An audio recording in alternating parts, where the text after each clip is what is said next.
बताइए कहाँ पहुँचे?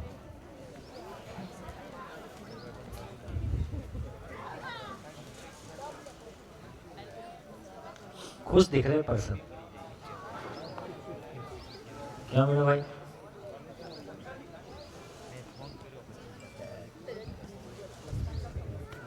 हाँ जी बताइए, ब्रेक के पहले तक कहाँ पहुँचे?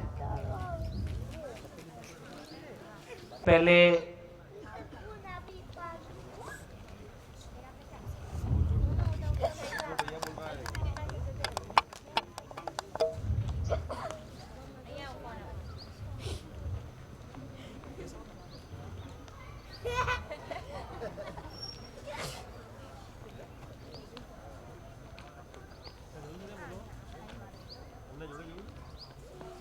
हाँ जी,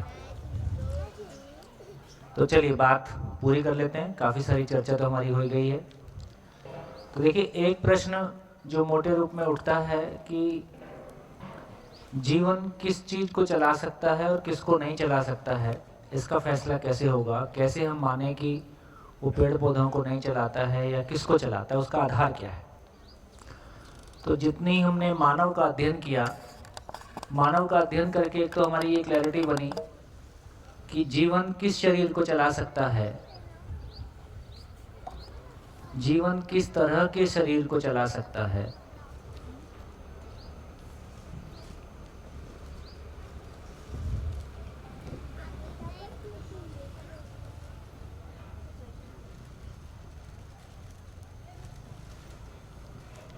सबसे पहले उसमें एक विकसित मस्तिष्क हो।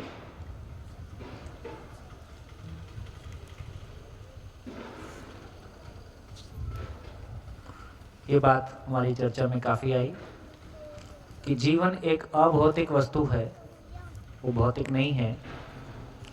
शरीर अपने आप में एक भौतिक रासायनिक वस्तु है। यदि जीवन में शरीर से कोई भी संवेदना आ रही है तो ब्रेन उसको एक प्रकार के सिग्नल के रूप में, एक प्रकार के कंपन के रूप में, तो मैं पहचानता हूँ कि शरीर, तो शरीर और जीवन के बीच जो आदान प्रदान है सूचनाओं का, वो मस्तिष्क के माध्यम से हो रहा है। यदि मस्तिष्क इतना विकसित नहीं है तो ये आदान प्रदान नहीं हो सकता है। इसलिए फाइनली ब्रेन डेड होने से ही शरीर को मरा हुआ माना जाता है, क्योंकि ब्रेन के थ्रू ही सारा कम्युनिकेशन हो रहा है। इस रूप में देखें तो विकसित मस्तिष्क।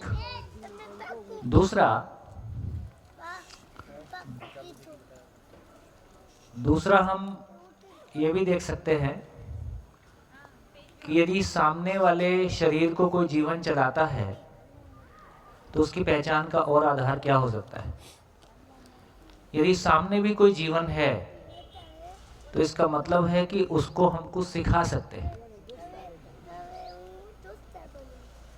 जैसे पत्थर को हम कुछ सिखा सकते हैं, तो इस सामने वाली कोई चीज को, क्योंकि जीवन में मिनिमम मानने की क्रिया है, जीवन में मिनिमम मानने की क्रिया है, इसलिए उसको कुछ सिखाया जा सकता है। मिनिमम जीवन बेसिकली जीना चाहता है, इसलिए जब भी उसके जीने पे संकट बनेगा, जीना चाहता है का मतलब है कि बेसिकली मिनिमम जिंदा रहना चाहता है, तो भय उसमें देखने को मिलता है। हाँ जी, थोड़ा सा इनको आराम से, ये डिस्टर्ब ना हो और आपको भी ना करें। तो ये 3 क्रॉस चेक हैं जो हम कर सकते हैं कि जीवन किसी शरीर को चला रहा है तो उसके आंकने का, नापने का आधार क्या, मापदंड क्या है। हम अपने आप को देखें, हम मानव को कुछ सिखा सकते हैं, सिखाते ही हैं। मानव में मिनिमम जीने की आशा है, इसलिए उसमें भय देखा ही जाता है, भयभीत होता ही है। पशु को भी देखें, उसको कुछ सिखा सकते हैं। पशु को हम कुछ सिखा पाते हैं कि नहीं? पशु पक्षियों को हम बहुत सारी ट्रेनिंग दे पाते हैं, उसी आधार पे हमने पशु पक्षियों को पालतू बनाया है, टेम किया है। इसका मतलब है कि हम उनको कुछ सिखा पाते हैं और वो भी भयभीत होते हैं अपनी जान बचाने के लिए, ये भी देखा जाता है। तो इससे हमारी क्लैरिटी बनती है कि एक चीज विकसित मस्तिष्क को भी भौतिक रूप से खोल के देखा जा सकता है कि वो विकसित है कि नहीं है। मानव मस्तिष्क की समझ हमारे पास होने से मानव मस्तिष्क के साथ में हम कंपेयर करके टेक्निकली यदि आयुर्वेद के हिसाब से देखें तो पूर्ण विकसित मस्तिष्क या पूर्ण विकसित जो शरीर है वो सप्त धातुओं के साथ में बना रहता है। 7 धातुओं की चर्चा आयुर्वेद में आती है। तो इस तरह से हम बहुत सारे आधार देख सकते हैं। अब हम इस सारे आधारों को यदि पदार्थ अवस्था के साथ में लगाएं तो ये आधार पूरे होंगे। क्या पदार्थ में मस्तिष्क विकसित है? वहाँ कोई मस्तिष्क नहीं है। क्या हम पत्थरों को सिखा सकते हैं? नहीं कर सकते हैं। क्या उसमें कोई भय है? नहीं। अब पेड़ पौधों पे आ जाते हैं। पेड़ पौधों में किसी प्रकार का मस्तिष्क है? कोई मस्तिष्क नहीं है। हम पेड़ पौधों को ट्रेनिंग दे सकते हैं कि रामलाल गुजरेगा तो टहनी घुमा के मार देना? ऐसी कोई संभावना नहीं है। तो इससे ये क्लैरिटी बनी कि पेड़ पौधों में भी वो जीवन नहीं है जो जीवन मैं हूं और जो इस शरीर को चलाता हूं। जीवन शब्द के साथ हमारी कंडीशनिंग कई प्रकार की है। जैसे एक जीवन शब्द को हम यूज करते हैं कि 80 साल का जीवन जिया, तो यहाँ जीवन शब्द लाइफ के स्पैन को यूज करने के लिए किया कि 80 वर्ष को हमने एक जीवन कहा। दूसरी तरफ जब साइंस में लाइफ की बात करते हैं, जीवन की बात करते हैं, तो वहाँ बेसिकली सेल को जीवन कह रहे हैं। तो जब जगदीश चंद्र बसु अपना प्रयोग पूरा कर रहे हैं तो वो नहीं बोल रहे हैं कि पेड़ पौधे सुखी दुखी होते हैं। वो तो केवल इतना बोल रहे हैं कि पेड़ पौधे में सेल होती है और सेल में रेस्पिरेशन होता है, उसमें ग्रोथ होती है, वो उसमें मल्टीप्लिकेशन होता है। इसको वो बोल रहे हैं कि पेड़ पौधों में जीवन होता है का मतलब है कि सेल जो कोशिकाओं की गतिविधियां हैं उसको कह रहे हैं। ये पौधे भी सुखी दुखी होते हैं, ये हमारा धार्मिक इंटरप्रिटेशन है, ये हमारी धार्मिक मान्यताओं से आता है। तो ये क्लैरिटी हमारी बनी कि पेड़ पौधों को कोई जीवन नहीं चलाता है। वो जीवन जो मैं हूं, जो आप हैं, जिसमें सुख दुख, मिनिमम सुख दुख है, शरीर की अनुकूलता प्रतिकूलता हमको सुख दुख के रूप में भासती है, तो वो सुखी दुखी नहीं होता। इसलिए पेड़ पौधों को आराम से खाया पिया जा सकता है। तो प्राण संसार, जीव संसार और ज्ञान अवस्था के लिए भोजन है, इसमें कोई दिक्कत नहीं है, इसमें कोई गलती नहीं है। लेकिन फिर भी हमारी कुछ मान्यताएं हैं कि पेड़ पौधों पे कुछ भाव का असर होता है, प्यार का असर होता है, गुस्से का असर होता है, इस तरह की कुछ हमारी मान्यताएं हैं। तो और पेड़ पौधे भी मांसाहारी होते हैं, इस तरह की भी हमारी कुछ मान्यताएं हैं। तो उनको थोड़ा सा मेरे को लग रहा है कि और हम समझ सकते हैं और थोड़ा सा आगे चल के देख सकते हैं। एक पॉइंट मैंने पूरा किया। क्या पूरा किया? अभी मैंने क्या पॉइंट पूरा किया? जीवन किस तरह के शरीर को चला सकता है और किसको नहीं चला सकता है, उसकी कंडीशन, उसका बेसिस हमारे सामने आया। अभी मैं सेकंड पॉइंट को हैंडल करने की तरफ जा रहा हूँ कि जब हम ये बोल रहे हैं कि पेड़ पौधे को गाली दे दिया या उसमें कांटे में फूल उग गया, इस तरह की कुछ बातें हमारे पास हैं, उसको हम कैसे कहेंगे, उसका किस तरह का प्रभाव है। तो ये कह रहे हैं कि यदि हम नेचर में देखते हैं तो नेचर में हमको 2-3 घटनाएं एक साथ दिखाई दे रही हैं। एक घटना है कि जैसे नेचर में देखें कि एक तो पदार्थ अवस्था है, दूसरा प्राण अवस्था है, फिर जीव अवस्था है और फिर ज्ञान अवस्था है।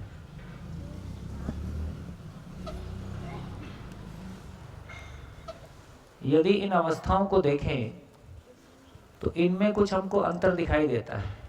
जैसे इसमें यह भी निकल के आएगा कि हम जब यहाँ कैटेगराइजेशन कर रहे हैं तो साइंस में हम केवल लिविंग एंड नॉन लिविंग की बात कर रहे हैं। साइंस में हम लिविंग और नॉन लिविंग की बात क्यों कर रहे हैं? क्योंकि साइंस के लिए 2 ही सच्चाइयाँ हैं, या तो एटम है, एटम और मॉलिक्यूल है, या फिर सेल है। तीसरी कोई सच्चाई साइंस के पास नहीं है। साइंस ने उसका अध्ययन नहीं किया है। तो इसलिए वो इन चारों चीज़ों को 2 कैटेगरी में रख देता है। लेकिन हम एक एक को हम देखने की कोशिश करें तो एक दूसरे एंगल से हम देख सकते हैं। यदि पदार्थ में देखें तो उसमें 2 क्रिया देखने को मिलती है। एक तो उसमें पहचानने का काम होता है और पहचानने के आधार पर निर्वाह करने का काम होता है।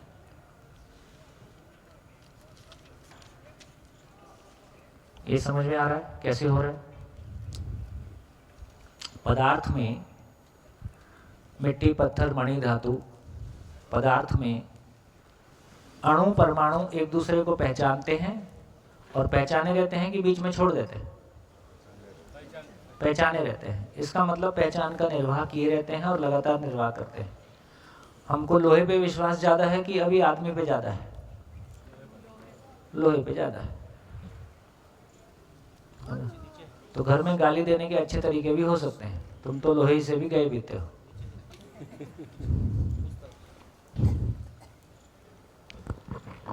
हमको लोहे के आचरण के प्रति विश्वास है कि संडे हो, मंडे हो, ट्यूसडे हो, कोई भी दिन हो, लोहा छत का भार उठाएगा और ये इसका मूड नहीं बदलेगा और ये कोई दिन ऐसा नहीं बोल देगा कि आज छुट्टी है, आज मेरा मन नहीं है। तो लोहे के आचरण की निश्चितता है। तो उसकी निश्चितता का आधार क्या है? लोहे के अणु एक दूसरे को पहचानते हैं और लगातार पहचानते हैं कि छोड़ देते हैं? पहचाने रहते हैं। तो पहचानना, निर्वाह करना, ये पूरे मिट्टी, पत्थर, मणि, धातु किसी में भी फैल के देखें और दूसरे प्लेनेट को भी देखें। चांद लगातार धरती को पहचाने हुए है कि नहीं? धरती लगातार सूरज को पहचाने हुए है। इसलिए एक दूसरे के साथ बने हुए हैं, इतनी तेज गति से घूमने के बावजूद भी। इससे ही समझ में आता है कि पहचानना, निर्वाह करना एक एटम के अंदर पार्टिकल लेवल से लेके और गैलेक्सी लेवल तक ये लगातार बना हुआ है। ये पहचानना, निर्वाह करना फिर हमको पेड़ पौधों में भी दिखाई देता है। कैसे? कैसे? पेड़ पौधों में भी पहचानना, निर्वाह करना हो रहा है कि नहीं हो रहा? हाँ जी, पीछे वालों। हाँ जी, माइक है। इंक्लूसिव करिए, एक्सक्लूसिव करिए। पहचानना, निर्वाह करना तो है ही है। आप केमिकल फार्मिंग करिए, कुछ भी करिए, तो पहचानना, निर्वाह करना हो ही रहा है। इसलिए कोई चीज़ असर कर रही है। सर, तने पेड़ का प्रकाश की ओर बढ़ना पहचानना है। हाँ, जैसे सूरजमुखी के पौधे को सूरज से प्यार हो जाता है। जिधर जिधर सूरज जाता है अपने आप उधर मुंडी घुमाते रहता है। और जड़ों का पानी की ओर जाना, वही कह रहा हूँ। तो पूरा का पूरा प्राण संसार को देखेंगे तो पूरा का पूरा प्राण संसार में, बल्कि पदार्थ में वो थोड़ा छोटे लेवल पे दिखाई देता है, प्राण संसार में वो और वृहद लेवल पे दिखाई देता है कि वो पानी को, खाद को, मौसम को, ताप को, दाब को, नमी को, है ना, बराबर सबको पहचाने रहता है, तमाम केमिकल्स को, है ना। हाँ जी, कुछ कहना चाह रहे?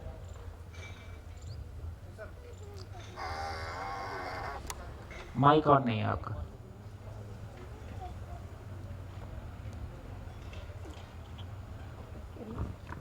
हाँ, मैं खाली इसमें थोड़ा सा इतना ही अलग से कहना चाह रहा था कि जैसे नीम का झाड़ है तो वो अपने निमत्व के साथ है, जैसे लोहा लोहे के साथ है और लोहे को पहचानता है।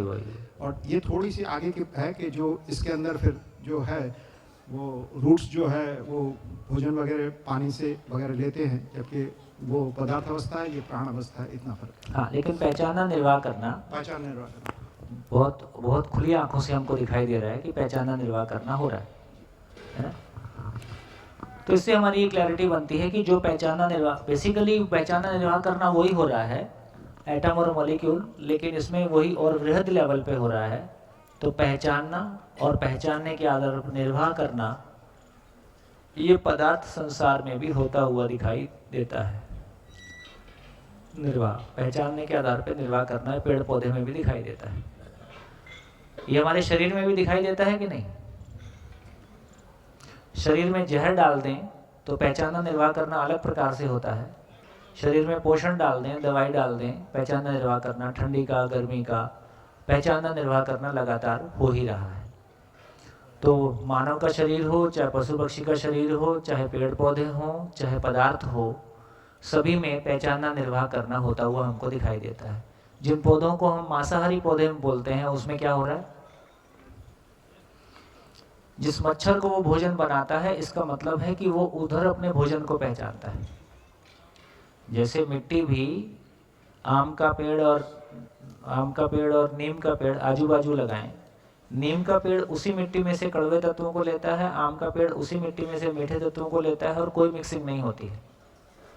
इसका मतलब है कि जो जिसका भोजन है वो अपने भोजन को पहचानता है, उसके अनुसार निर्वाह करता है ना। गाय जंगल में घूम रही है तो मांस मिल भी जाएगा तो भी नहीं खाएगी। शेर जंगल में घूम रहा है, घास ही घास है, भूखा मर रहा है पर घास नहीं खाएगा।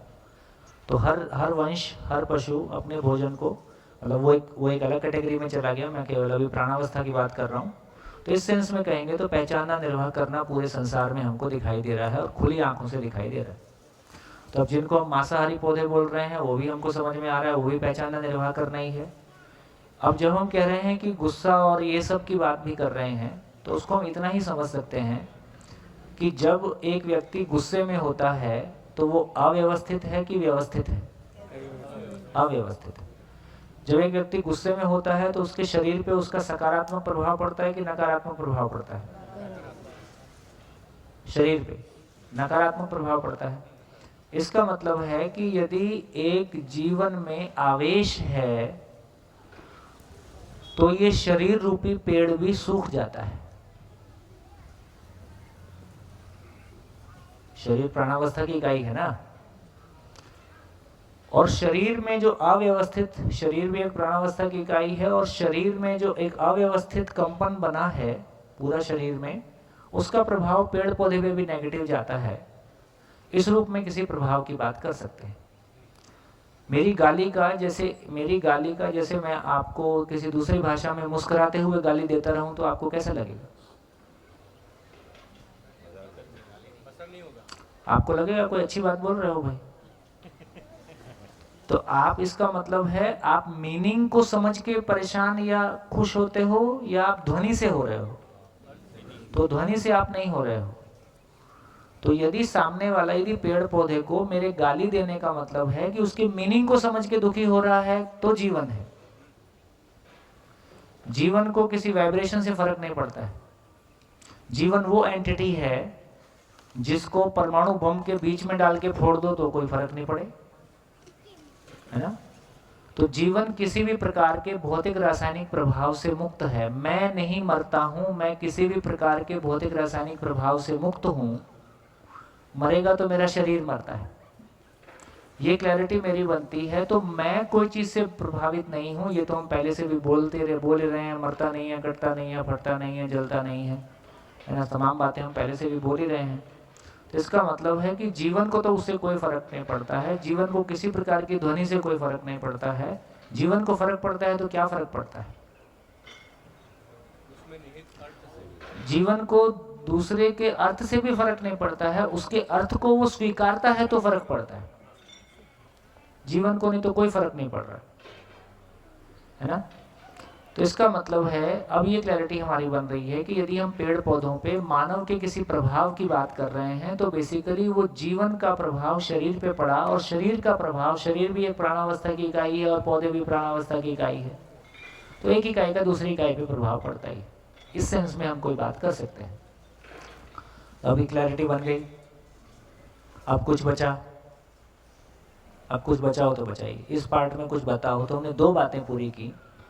क्या बातें पूरी की? एक तो किस शरीर को जीवन चला सकता है, किस शरीर को जीवन नहीं चला सकता है। तो पेड़ पौधे शरीर को जीवन नहीं चला सकता है, नंबर 1। नंबर 2, पेड़ पौधों पे जो कोई भी प्रभाव पड़ता है वो प्राणावस्था का प्रभाव ही प्राणावस्था पे पड़ रहा है, उधर कोई जीवन नहीं है।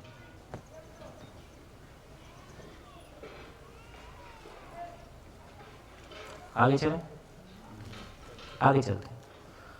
तो अब देखिए, थोड़ा सा और आगे चलते हैं। अब जैसे मच्छर है, अब मच्छर शरीर को जीवन चलाता है कि नहीं चलाता है?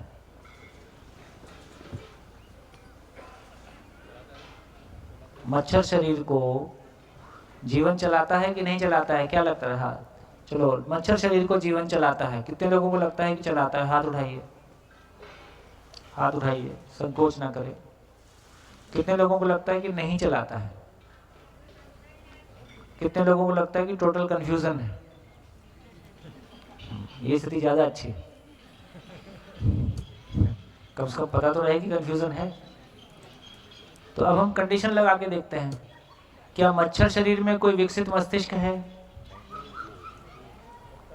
विकसित मस्तिष्क वो जो जीवन के सिग्नल्स को रिसीव कर सके, प्रसारित कर सके।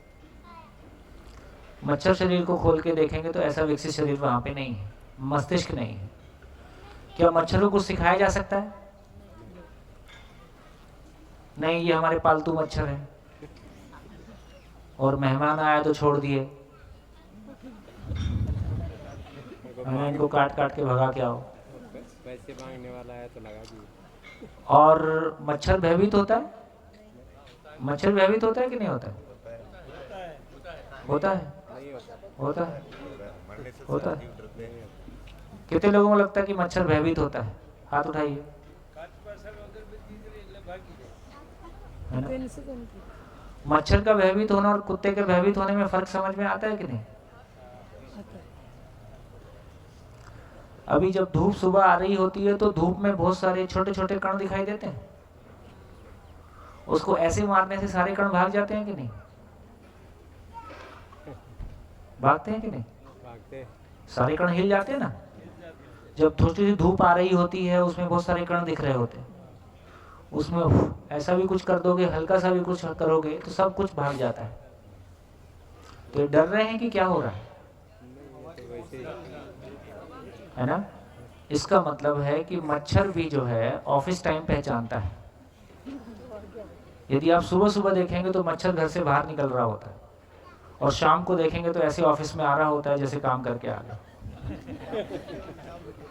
है ना? इसका मतलब है कि वो टेम्परेचर की पहचान है। सुबह के समय जो बाहर का टेम्परेचर है, घर का टेम्परेचर है, तो किसी एक टेम्परेचर में उसको अनुकूलता लगती है। तो इस सारी घटनाओं को देखते हैं तो इससे ये समझ में आता है कि मच्छर भयभीत नहीं होता है, मच्छर प्रभावित होता है। भयभीत होता तो दोबारा वहीं आके नहीं बैठता। हम मच्छर मारते हैं तो क्या करते हैं? दोबारा वहीं आके बैठता है कि नहीं? और कुत्ते को 4 बार डंडा मार दो तो क्या करेगा? आपको देख भी लेगा तो 100 मीटर दूर से निकलेगा, और 4 रोटी डाल दो तो आपके साथ ही सोएगा। तो इससे ये समझ में आता है कि कुत्ते का भयभीत होना और मच्छर के भयभीत होने में फर्क है। तो अभी मच्छर भयभीत होता है कि मच्छर प्रभावित होता है? तो मच्छर भयभीत नहीं होता है, मच्छर को कुछ सिखाया नहीं जा सकता है, मच्छर में मस्तिष्क नहीं होता है, इसलिए मच्छर शरीर को, या एक होती है केंचुआ, जोंक, जोंक को क्या बोलते हैं? लीच, जड़ों। तो ये सारे शरीरों को कोई जीवन नहीं चलाता है। वो जीवन जो मैं हूँ, आप हैं, जो सुखी दुखी होता है, ऐसा कोई भी जीवन इन चीज़ों को नहीं चलाता है। इसलिए इनको 1 इंद्रिय, 2 इंद्रिय, अर्धविकसित मस्तिष्क ही इनको संचालित कर लेता है। इनको कोई जीवन नहीं चलाता है, इसलिए इनको भी कोई सुख दुख नहीं होता है।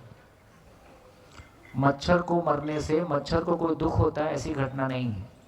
जैसे पेड़ को आप पेड़ को काट दो, उससे पेड़ को दुख होता है, ऐसी घटना नहीं है।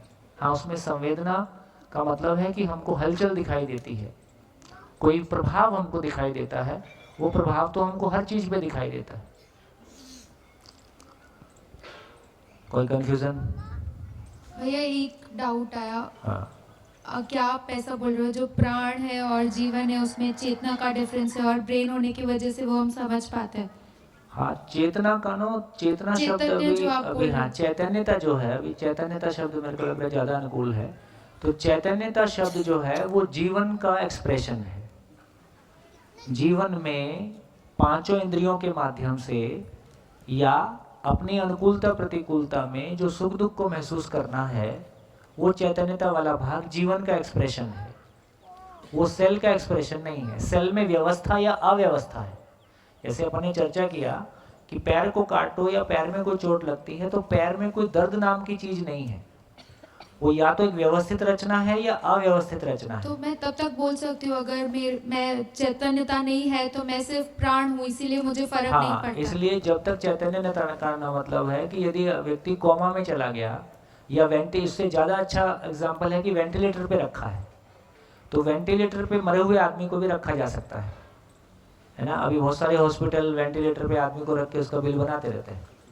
लेकिन जीवन तो है ना हाँ, तो उसके इसका अंदर। मतलब है कि वेंटिलेटर पे रख दिया और मरा हुआ व्यक्ति है, इसका मतलब है कि अब वो केवल प्राण अवस्था बची है, हम आर्टिफिशियली उसको सर्वाइव किए हुए हैं, अब वहाँ जीवन नहीं है।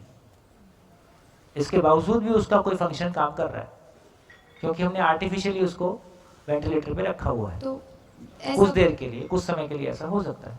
तो जीवन मतलब जो समझ निकाल के जो हाँ, कंटिन्यूअसली इंटरप्रेट कर रहा है वो है। हाँ, जीवन का मतलब है कि जिसमें सोचने समझने की ताकत है, जिसमें निरंतर सुख की चाहत है, जो समझ पूर्वक, मानव की बात करें तो समझ पूर्वक सुखी होता है, पशु की बात करें तो अनुकूलता प्रतिकूलता से दुखी होता है, मानव भी अपने शरीर की अनुकूलता प्रतिकूलता से सुखी दुखी होता है।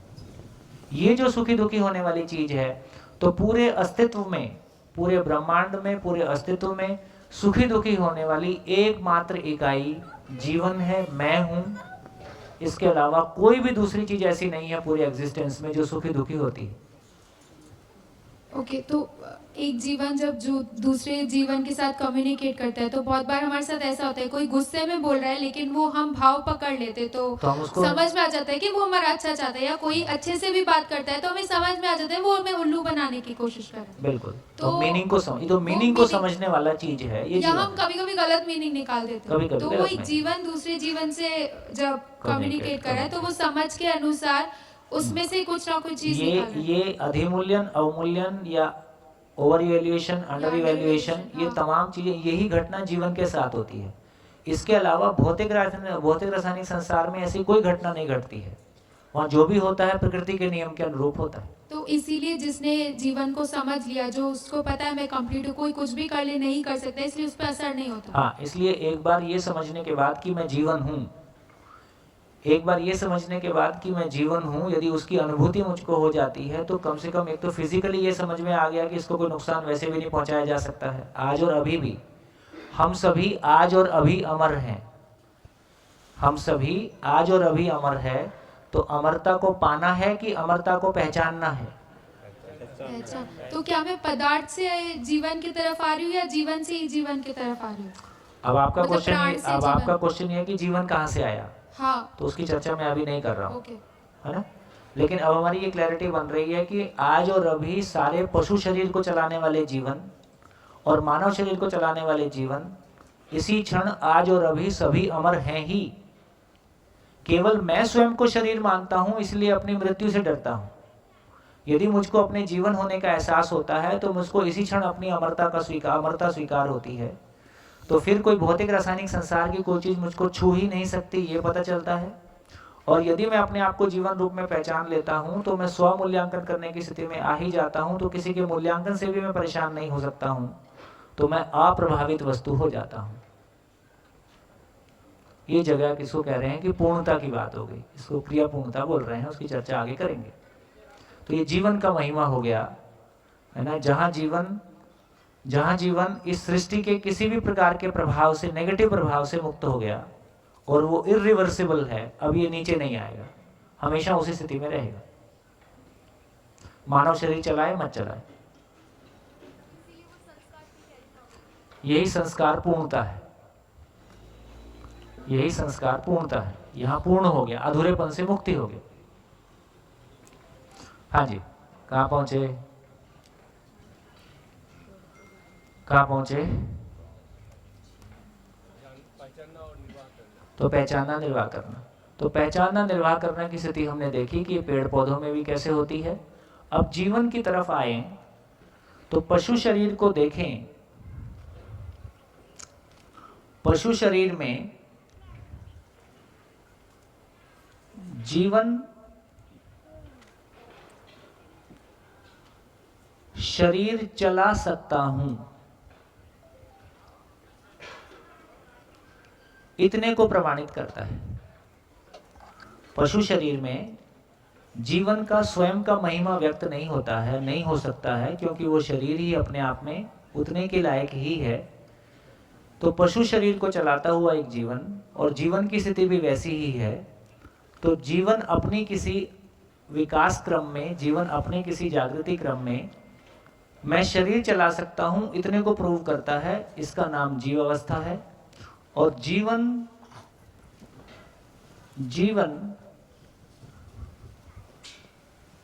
स्वयं के होने को प्रमाणित करता है, इसका नाम ज्ञान अवस्था है, इसका नाम मानव है। मानव में वो स्वयं के होने को प्रमाणित करता है।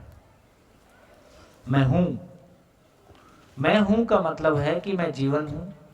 जीवन हूं का मतलब है कि उसमें सोचने समझने की सामर्थ्य है। जीवन हूं का मतलब है निरंतर सुख की चाहत है। जीवन हूं का मतलब है संपूर्ण को समझकर व्यक्त करने में समर्थ हूं, इसका नाम व्यक्ति है। तो अपनी पूर्ण महिमा को उद्घाटित करने के अवसर के रूप में मानव शरीर है। इसलिए जब पशु शरीर को चलाता है तो उसमें मानने की, पशु शरीर में भी, हाँ जी हम साथ साथ चल रहे हैं ना, पशु शरीर में भी पहचानना निर्वाह करना, मानव शरीर में भी पहचानना निर्वाह करना। शरीर की बात करें तो शरीर प्राणावस्था की इकाई ही है।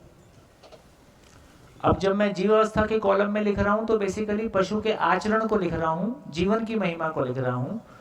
तो जीवन में मानने की क्रिया होती है, मानने के आधार पर पहचानने की क्रिया होती है, और पहचानने के आधार पर निर्वाह करने की क्रिया होती है। देखिए पशु में ऐसा हो रहा है कि नहीं? किसी भी पशु को नाम से बुला सकते हैं कि नहीं? पशु का नाम होता है ना, जैसे मानव का होता है। हमारे घर में 30 गाय हैं, 32 गाय हैं। तो हर गाय का, जो गाय का नाम रहता है, जैसे गाय का नाम सीता, गीता, तो गीता बोलने से गीता का बच्चा ही दूध पीने आता है, बाकी कोई नहीं आता। जैसे ही गीता आवाज मारेगा तो 20-30 बच्चों में से गीता का बच्चा निकल के आ जाएगा। तो जैसे हम अपना नाम पहचानते हैं, ऐसे कुत्ता भी अपना नाम पहचानता है, गाय भी अपना नाम पहचानती है ना, जो पशु हमारे साथ ज़्यादा रहते हैं। तो इस तरह से इसका मतलब है कि नाम पहचानता है, इसका क्या मतलब है? मानने की क्रिया है। मान लिया उसने अपना नाम, जैसे हमने माना हुआ है, ऐसे उसने अपना नाम भी माना हुआ है। तो मानने की क्रिया होती है। जिसका कुत्ता रहता है उसको अलग तरह से आचरण करता है, और जो बाहर वाले को अलग तरीके से आचरण करता है। इसका मतलब जैसा उसने माना हुआ है वैसा पहचानता है, जैसा पहचानता है वैसा एक्शन करता है। तो मानना, मानने के आधार पर पहचानना, और पहचानने के आधार पर निर्वाह करना, ये हमको पशु पक्षियों में दिखाई दे रहा है। अब यदि मानव की तरफ जाएं तो मानव क्या कर रहा है? अभी मानव भी क्या कर रहा है? देखो कुत्ते या पशुओं को देखें तो जो उनके शरीर के पोषण के लिए अनुकूल है उनको वो पहचानता है। पशु में जो पहचान है सारी, उसके शरीर को बनाए रखने के लिए पहचान है ना? उस अर्थ में किसी को मानता है, उस अर्थ में किसी को पहचानता है। जिंदा रहने के धरातल पर हम मानव भी एक दूसरे को कैसे पहचानते हैं? एक दूसरे को कैसे पहचानते हैं? अपने जरूरत के मुताबिक। अरे जरूरत के लिए पहचानते हैं। उसने कहा ना कि किसका नाम याद रहता है, तो बोले प्रोफेशन याद रहता है। बोले काम, कौन कौन मेरे काम आ सकता है? तो हम भी एक दूसरे को अपनी शरीर की आवश्यकता पूर्ति के लिए मानना होता है, मानने के आधार पर पहचानना होता है, पहचानने के आधार पर निर्वाह करना होता है। देखिए यहां हम ये समझ सकते हैं, यदि पशु की बात करें तो पशु में एक ही भय होता है, प्राण भय। और मानव की बात करें तो मानव में प्राण भय तो होता ही है, धन भय, पद भय और मान भय। ये 3 भय हमको मानव में पशु के अलावा दिखाई देते हैं। क्यों दिखाई देते हैं? पशु में एक ही भय है, प्राण भय। पशु को खाना उसकी आरती उतार के दो कि उसको चप्पल मार के दो, उसको बहुत फर्क नहीं पड़ रहा है। मानव को खाना खिलाते समय आंख भी टेढ़ी कर दोगे, बोले जाओ अब नहीं खाएंगे, है ना? तो तो मानव में, पशु में बेसिकली मैं शरीर चला सकता हूं, जीवन इतना ही प्रमाणित कर रहा है, तो वहां केवल प्राण भय है। मानव शरीर को चलाते हुए वो स्वयं के होने को प्रमाणित करता है, इसलिए धन, पद और मान 3 और जुड़ गए। धन को भी उसने कहीं अपने शरीर की, है ना, शरीर के साथ में जोड़ा है या मान के साथ में, तो धन, पद और मान 3 और जुड़ गए। और इन्हीं चारों के लिए, धन के लिए, पद के लिए, मान के लिए, जो व्यक्ति मेरे लिए अनुकूल पड़ता है वो उसको मैं सम्मान अलग तरीके से करता हूं। जो मेरे इसके लिए अनुकूल नहीं है वो मेरे लिए कोई काम का नहीं है।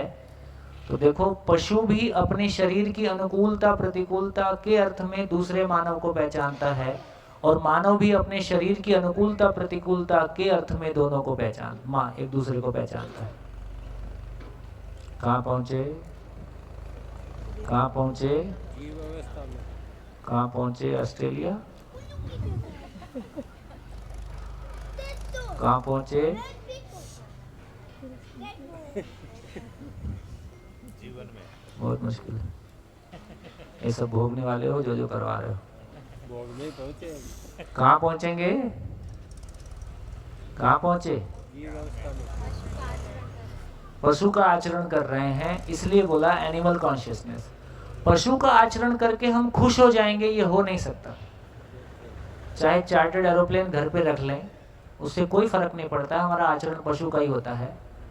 तो चार्टर्ड प्लेन से हमारा आचरण नहीं बदला, इंग्लिश बोलने से नहीं बदला, फ्रेंच बोलने से नहीं बदला, जर्मन बोलने से नहीं बदला, इंग्लैंड में रहने से नहीं बदला, कहीं भी रह लें, कुछ भी कर लें। यदि हम शरीर की रूप, बल, धन, पद के अर्थ में एक दूसरे को पहचाने हुए हैं, हम तो शरीर की अनुकूलता प्रतिकूलता के लिए ही एक दूसरे को पहचाने हुए हैं, जिंदा रहने के धरातल पर ही एक दूसरे को पहचाने हुए हैं। इतने में हम भी अतृप्ति के साथ जिएंगे, सामने वाला भी अतृप्ति के साथ जिएगा। यहां तक मानव शुरू नहीं हो रहा है, इसलिए इसको बोला एनिमल कॉन्शियसनेस।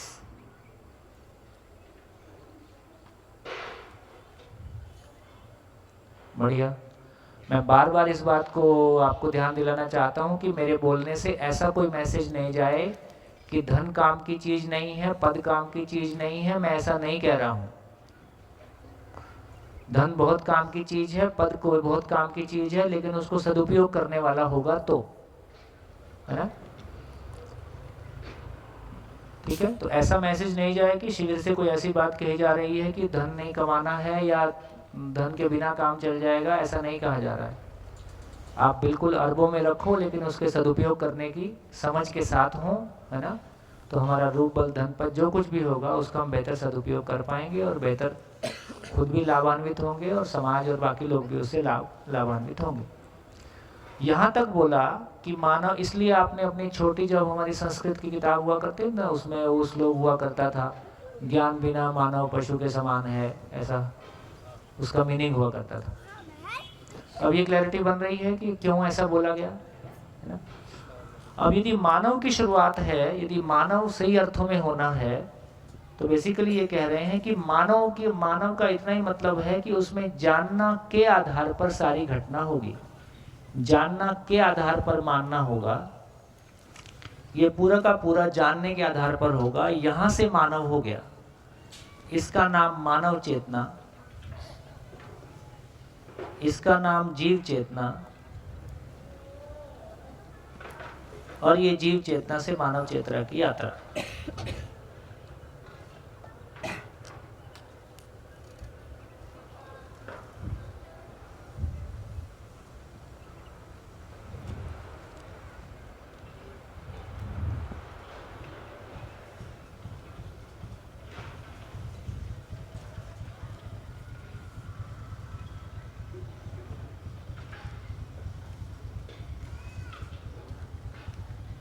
बहुत बढ़िया,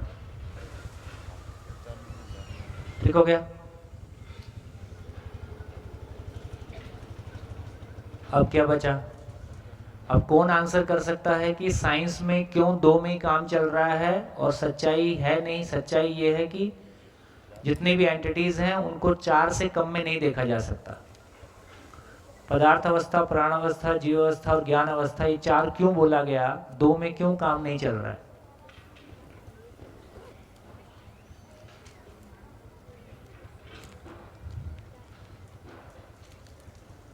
हाँ जी, नए लोगों में से कोई बोलेगा? नए पहले शिविर में से कोई हो और वो बोले? पहला शिविर वाला कोई बोले? प्रश्न फिर से बोल देता हूँ। साइंस में हम लिविंग और नॉन लिविंग बोल के सबको निपटा दिए। यहाँ हम 2 की जगह 4 बोल रहे हैं, पदार्थ, प्राण, जीव और ज्ञान अवस्था। ये 4 क्यों बोलना पड़ा? 2 में क्यों काम नहीं चल गया?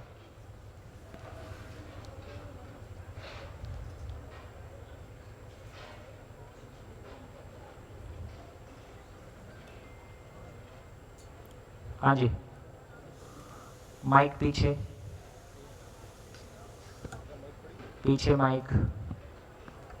पहला शिविर है ना? गुड।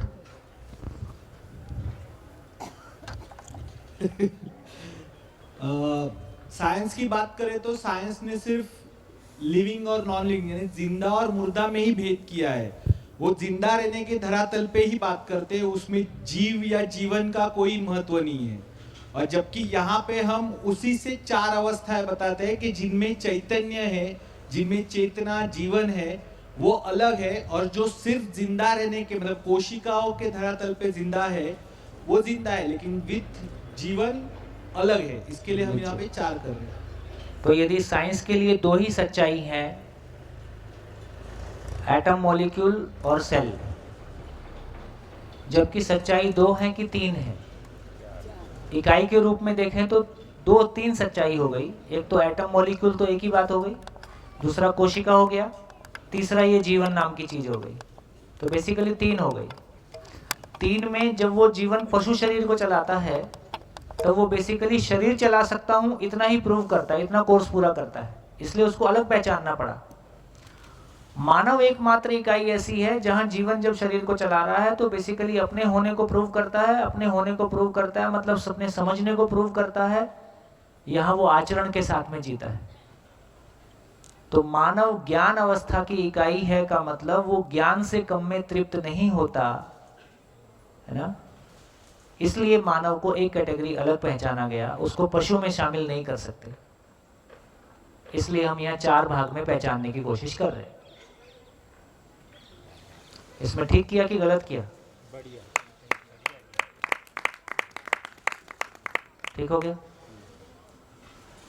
तो ये हमारी क्लैरिटी बनती है कि कैसे साइंस में क्या अधूरापन रह गया। तो साइंस में जीवन को नहीं पहचाना, साइंस में मानव को नहीं पहचाना, साइंस में जो संपूर्ण का आधार है, ये पूरी इतनी व्यवस्थित है तो सृष्टि व्यवस्थित कैसे है, उस आधार को नहीं पहचाना। मानव चेतना, देव चेतना, दिव्य चेतना को नहीं पहचाना। इतना पार्ट साइंस से मिसिंग है।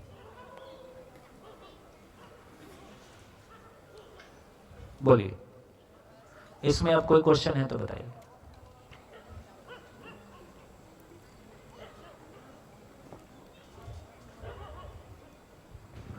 अब आपके प्रश्न शांत से हो गए दिखाई देते। फिर मनोविज्ञान कहाँ से आया? मनोविज्ञान का मतलब है कि मन का विज्ञान। मन का विज्ञान मतलब मानव कैसे काम करेगा। तो मन का विज्ञान का इतना ही मतलब है कि जब स्वयं को शरीर मानता है तो जीव चेतना में जीता है, स्वयं को मानव के रूप में पहचानता है तो मानव चेतना में जीता है। यही मन का विज्ञान है।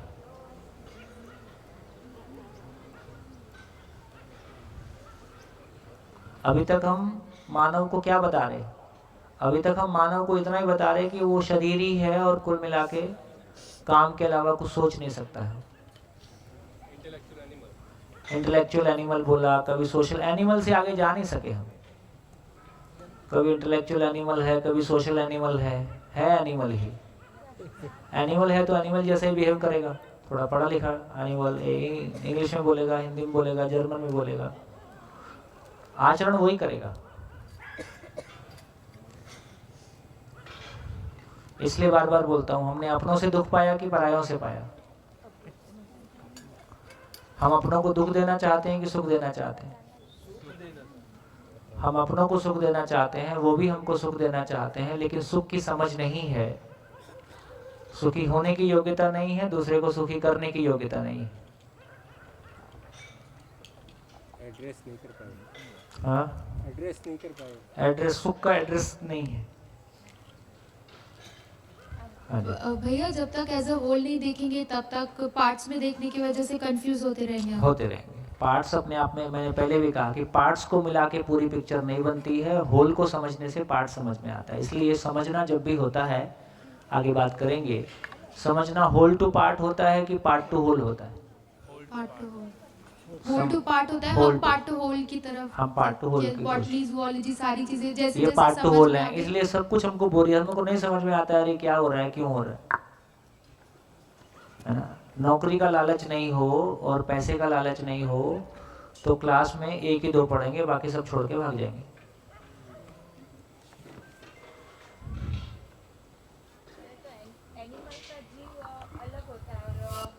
एनिमल का जो जीवन है वो अलग नहीं होता है। वही जीवन जो कभी एनिमल शरीर को चलाया होता है, वही जीवन मानव शरीर मैं मेरे में नहीं आ जाता, मैं ही हूँ।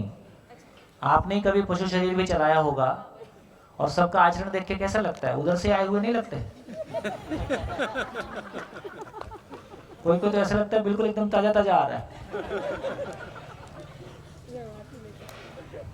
भैया ये चीज बहुत कंफ्यूज कर रही है। वहाँ पे तो चेतना थी ही नहीं। अगर कहाँ जीव चेतना नहीं? जीव में से मानव की तरफ जा रहे, वो तो वही कर रहे जो कंसिस्टेंट है, वही चीज उनको तो नहीं समझ है। हाँ। तो वहाँ से मानव की तरफ कैसे है, वो बार बार डॉन्ट वहां कर से मानव की तरफ कैसे आया का मतलब है, एक तो देखो प्राकृतिक, एक तो बाई नेचर है। बाई नेचर का मतलब है कि कोई समय ऐसा भी रहा होगा जब जीवन तो है ही अस्तित्व में, हाँ और पशु शरीर तैयार हो गया। पशु शरीर तैयार हो गया तो कोई जीवन उस शरीर को चलाने के लिए आ गया। हाँ अब सारे प्रकार के पशु हो गए, तो सारे प्रकार के पशु हो गए तो म्यूटेशन से प्रकृति में उत्तरोत्तर, उसको हम चर्चा करेंगे, और बेहतर रचनाएं अपने आप प्रकट होती हैं। तो मानव शरीर प्रकट हुआ, मानव शरीर प्रकट हुआ तो कोई जीवन उसको भी चलाने आ गया। अब मानव शरीर का आकार, मानव शरीर का मस्तिष्क और मानव शरीर की डिज़ाइन ऐसी है कि वो आकार को साकार कर सकता है। उसमें कोई इमेज बनती है तो उसको मूर्त रूप दे सकता है। तो उसने एक चीज़ को मूर्त रूप दिया, वो बन गई, तो उससे और आगे और आगे और आगे हम झोपड़ी से 700 माले की बिल्डिंग तक पहुंच गए। ये एक दिन में नहीं हुआ, इसको हमको हजारों साल लगा है। इसको उल्टा करके देखिए, अगर मेरे पास कर्म स्वतंत्रता है और हाँ। मैं ना समझी में सिर्फ गलत चीजें ही करती जा रही हूँ, मतलब जो प्रकृति के ऑपोजिट है, तो क्या मैं वापस जीव और वापस पदार्थ भी बन हाँ सकती हूँ? हाँ, नहीं पदार्थ तो नहीं बन सकते, जीव शरीर में जा ही सकते हैं। जीव, ये तो चॉइस की बात है। यदि मानव शरीर को चलाते हुए किसी को दूसरे का कुत्ता इसी गाड़ी में जाता हुआ दिखाई देता है और उसको लगता है कि यार ये कुत्ते का ही जिंदगी ज़्यादा अच्छा है ना, तो जा ही सकता है। किसी को किसी की गौशाला में जाके गौशाला इतनी अच्छी लग जाए, बोले यार ये गाय होना ही ठीक है, तो उसमें कोई दिक्कत ही नहीं है। तो जीवन की चॉइस है कि शरीर यात्रा के अंतिम समय में अपनी मनस्थिति और अपनी परिस्थितियों में एक जीवन किस तरह के शरीर को चूज करता है, वो जीवन की चॉइस है। लेकिन आदमी कितना भी गलती करे, गलती करके सुखी होने का परिणाम तो नहीं आएगा। इसलिए वो गलती करने के बाद सोचने के लिए बाध्य होता ही है। एक आदमी अंतहीन काल तक गलती करता चला जाएगा, ये संभव ही नहीं है। जैसी गलती करता है उसके सोचने के पहले भी उसके भीतर कॉन्फ्लिक्ट रहता ही है, गलती करने के बाद रिजल्ट नेगेटिव आता ही है, वो सोचने के लिए बाध्य होता ही है। हाँ, उसके पास सही रास्ता नहीं है तो एक गलती को छोड़ के दूसरे प्रकार की गलती करता है, उसमें कोई वैरायटी लाता है, उसी में कुछ और करता है, ये हो सकता है। तो ये हिट एंड ट्रायल चलता रहता है। ये चल ही रहा है, आप देख लो, हम सबकी जिंदगी में देखो, कोई आदमी जो शुरू में गांधीवादी रहता है, बाद में मार्क्सवादी हो जाता है, मार्क्सवादी कभी गांधीवादी हो जाता है, अध्यात्मवादी भौतिकवादी हो जाता है, भौतिकवादी विरक्तिवादी हो जाता है। लगातार हम बदलते रहते हैं चोला। एक समय में कोई सन्यासी रहता है, वो कभी किसी समय के बाद गृहस्थ हो सकता है, गृहस्थ कभी भी सन्यासी हो सकता है। ये सब चलता रहता है, पूरी साइकिल चलती रहती है। मैंने ऐसे भी लोग देखे जो बचपन में सन्यासी हुए, बाद में गृहस्थ हो गए। तो जीवन के निष्कर्ष है ना, जिस पॉइंट पे उसको जब लगा उसने अपना निष्कर्ष बदल दिया। क्या करे, जब कोई रास्ता नहीं है तो हिट एंड ट्रायल। मानव गलतियों से नहीं सीखता, इसलिए कितनी भी गलतियां करते हैं तो गलतियों के प्रकार बदल जाते हैं। या गलतियों से हम ये वाली गलती नहीं करेंगे। जैसे यूरोप सेकेंड वर्ल्ड वार हो गया, सेकेंड वर्ल्ड वार में लोगों ने इतनी विभीषिका देखी, इतना युद्ध के गलत परिणाम देखे, तो उन्होंने युद्ध से हाथ जोड़ दिया कि भाई युद्ध नहीं करेंगे। लेकिन फिर वो मार्केट वॉर शुरू हो गया, किसकी मार्केट कैसे कैप्चर करनी है और ग्लोबल और वो उस प्रकार से नहीं निकलेगा, अलग प्रकार से निकलेगा। माइक। तो कल आपने जब बोला था गलतियों से नहीं सीखते, जब इस चीज़ पे डिस्कशन हो रहा था, तो गलतियों से आप और ज़्यादा गलतियां भी कर सकते हो, ज़रूरी नहीं हाँ, उससे सीखो। हाँ। तो वो आपकी कंटिन्यूस एक चॉइस रहेगी, सही करोगे तो ही समझ आएगी और फिर ही जीने में आएगा। हाँ भाई, गलतियां मैंने बहुत गलतियां की, मेरा मन खराब हो गया, तो मेरे पास एक रास्ता दूसरा था कि मैं विरक्त होकर किसी साधना में लग गया या मैं विड्रॉल मोड में आ गया। लेकिन साधना से भी अगर आप वो जो रास्ता नहीं एड्रेस खुला। गलत है तो नहीं पता चलेगा, जरूरी नहीं। यदि उससे फिर वो अनुसंधान की जगह बन गई। अनुसंधान का मतलब है कि कोई चीज मानव जाति के पास उपलब्ध नहीं है, पहली बार जब किसी व्यक्ति को उपलब्ध होता है तो उसका नाम अनुसंधान है। तो हमारे पास दो रास्ते हैं, एक रास्ता मानव जाति के पास उपलब्ध नहीं है तो कोई अनुसंधान से वो रास्ता उपलब्ध होगा, नंबर एक। नंबर दो, यदि अनुसंधान से उपलब्ध है तो हम उसको सही को समझ के सीखेंगे।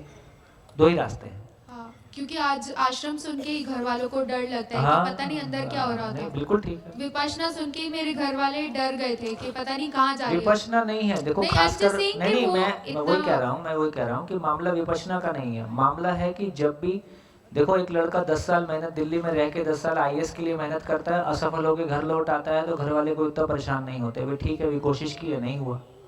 लेकिन आप एक शिविर में जाने की बोलते तो घर वाले डर जाते हैं।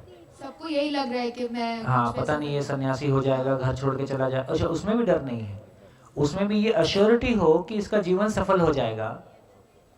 तो हम इस रास्ते पे चल के लोगों का जीवन को सफल होते हुए देखें, इसमें हमको शंका है। इसलिए आप देखोगे कि हमारे बीच में बहुत एक कन्फ्लिक्ट है।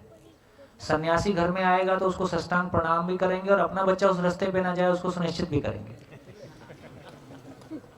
ये भारतीय समाज में कन्फ्लिक्ट है कि सन्यासी घर में आएगा तो उसको साष्टांग प्रणाम करेंगे और जो भी तन मन धन उससे सेवा हो सकती होगी वो भी करेंगे, लेकिन मेरा बच्चा इस रास्ते पे ना जाए उसको ख्याल भी तो रखेंगे। ये तो स्ट्रेट हिपोक्रेसी हुई ना। हिपोक्रेसी नहीं हुई, वो जो चल के पहुंच गया उसका सम्मान करते हैं, है तो कोई बड़ी चीज, लेकिन ये सभी के लिए अचीवेबल है, ये सभी के लिए सेफ रास्ता है, ऐसा भरोसा नहीं है। माँ बाप पहले अपने बच्चे की सेफ्टी चाहते हैं, उपलब्धि बाद में। बच्चे पहले उपलब्धि चाहते हैं, सेफ्टी बाद में, यही कन्फ्लिक्ट है। पर रिस्क तो हर चीज में ही रहता है ना, वो उपलब्ध होगी या नहीं, सक्सेस फेलियर दोनों ही हमेशा रहता है। हाँ, इसलिए जो रास्ते समाज के देखे हुए हैं और जिसका उसको पता है कि कम से कम सक्सेस मिले नहीं मिले पर कम से कम रिस्क कम है, तो उसको वो चूज करना ज़्यादा पसंद करते हैं, या जितनी उनकी खुद की पहुंच होती है। जैसे मान लिया हमने ये रास्ता देख लिया, अब मेरा बेटा कुछ भी जो भी करना चाहेगा मैं उसको अलाउ करूंगा क्योंकि मेरे रास्ते देखे हुए हैं। ये क्या करेगा, ज़्यादा इतना करेगा। तो इस रास्ते में कोई रिस्क नहीं है। इस रास्ते में भी जब पहली बार पत्नियां शिविर में आती हैं, आना चाहती हैं, तो पति को लगता है कि पता नहीं क्या होगा, या पति आना चाहता है तो पत्नी को लगता है कि पता नहीं क्या होगा। एक बार दोनों आ जाते हैं तो फिर दोनों एक दूसरे को धक्का मारते रहते हैं, जब तुम तो चली जाओ मैं नहीं जा पा रहा हूँ। तो क्यों, उसको पता है कि जाएगा तो सुधर के आएगा, है ना। पत्नी जाएगी तो बेहतर पत्नी होके आएगी, बेहतर माँ होके आएगी, बेटी जाएगी तो बेहतर बेटी होके आएगी, पिता जाएगा तो बेहतर पिता होके आएगा।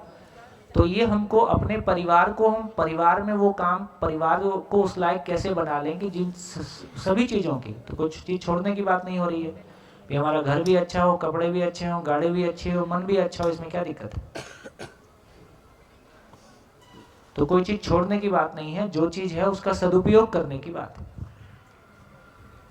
तो ये आसान रास्ता है। सर अनुसंधान को जरा अलग रीत से समझाएंगे, उसका इंग्लिश मीनिंग क्या है अनुसंधान मतलब? मैं आपको मीनिंग बता रहा हूँ, इंग्लिश आप ढूंढ लो। मैं तो ये कह रहा हूँ कि जब कोई चीज़ मानव, जैसे बिजली कभी मानव के पास उपलब्ध नहीं थी, एक समय रहा होगा जब बिजली मानव के पास उपलब्ध नहीं थी, जो लाइट हम जलाते हैं, दिया होगा, मिट्टी का तेल होगा, कुछ होगा। तो मान लो जब ये लाइट पहली बार उपलब्ध हुई तो एक नई चीज़ थी, है ना। तो वो एक अनुसंधान हो गया जो कि धरती पे पहले मानव जाति को उपलब्ध नहीं था और पहली बार उपलब्ध हुआ। तो जब भी कोई चीज पहली बार मानव जाति को उपलब्ध हो रही है, जैसे पहिया मानव ने कभी सोचा होगा, तो पहिया जब पहली बार मानव जाति को उपलब्ध हुआ तो उसने कितनी बड़ी क्रांति कर दी, है ना। तो इस सारी बातों को हम सोचते हैं तो हमारा ध्यान इस बात पे जाता है कि दो ही रास्ते हैं हमारे पास, या तो कोई चीज उपलब्ध है हम उसको सीख लें, है ना। इंग्लिश उपलब्ध है, हिंदी उपलब्ध है, गुजराती उपलब्ध है, तो हमको इंग्लिश लैंग्वेज बनानी नहीं है, जो है उसको सीख लेना है, ये आसान काम है। दूसरी जो चीज उपलब्ध नहीं है, अभी तक हमारे पास एक परिवार के जीने का स्वरूप उपलब्ध नहीं है। तमाम हमारी उपलब्धियों के बावजूद एक परिवार शिकायत मुक्त, अभाव मुक्त होकर जी सकता है, ये समाज भय से मुक्त हो सकता है, इसका व्यावहारिक स्वरूप हमारे पास नहीं था, क्योंकि मानव का अध्ययन हमारे पास नहीं है। अब तक हमने ईश्वर का अध्ययन किया, ईश्वर को समझने की कोशिश की, या शरीर को भोगने की कोशिश की। ईश्वर को समझने गए तो भी आदमी छूट गया, और शरीर को पकड़ने गए तो भी आदमी छूट गया। तो मानव का अध्ययन नहीं हुआ, जीवन पहचान में नहीं आया पूरी तरह से, कंप्लीटली, जिस अर्थ में अभी बात कर रहे हैं, इसलिए हमारा जीना नहीं हुआ। इसलिए साधनाएं भी परिवार को छोड़ के बाहर जाती हैं, और भोग में भी परिवार टूटता है, साधना में भी परिवार टूटता है। इसलिए लगातार हम परिवार विहीनता की ओर, हम परिवार विहीन समाज की ओर जा रहे हैं, जहां परिवार ऑब्सोलीट हो जाएगा। सर,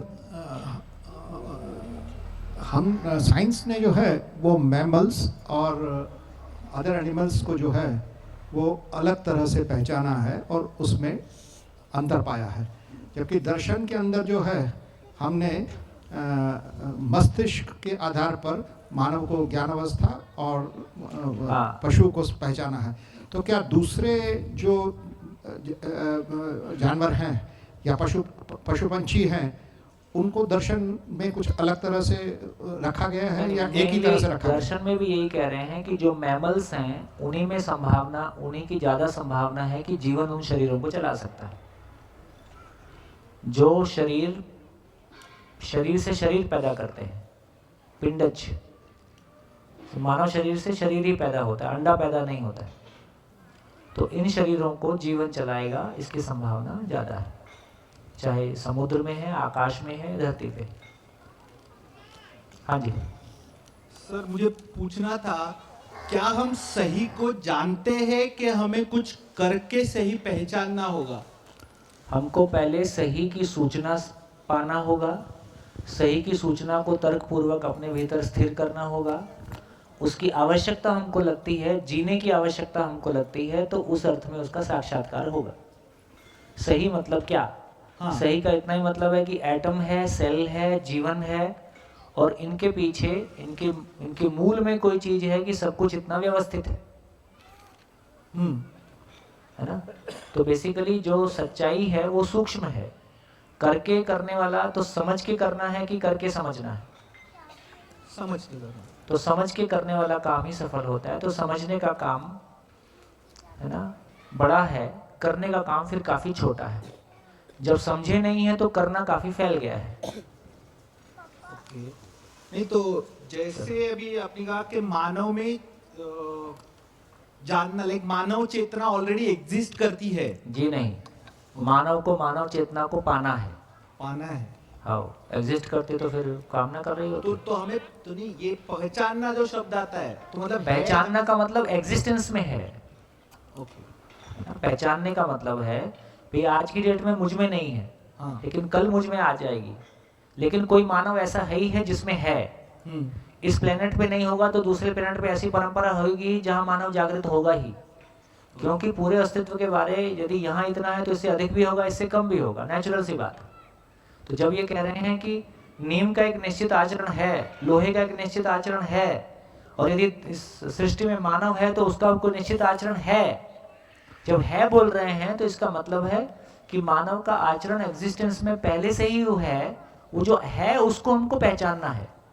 ऐसे जीवन है लेकिन मुझको पता नहीं है, मैं स्वयं को शरीर मानता हूं, तो है उसको पहचानना है। उसको पहचानना ही मानव चेतना हो जाता है। तो ये है, इसका प्रमाण पहले किसने रखा कि मतलब है करके?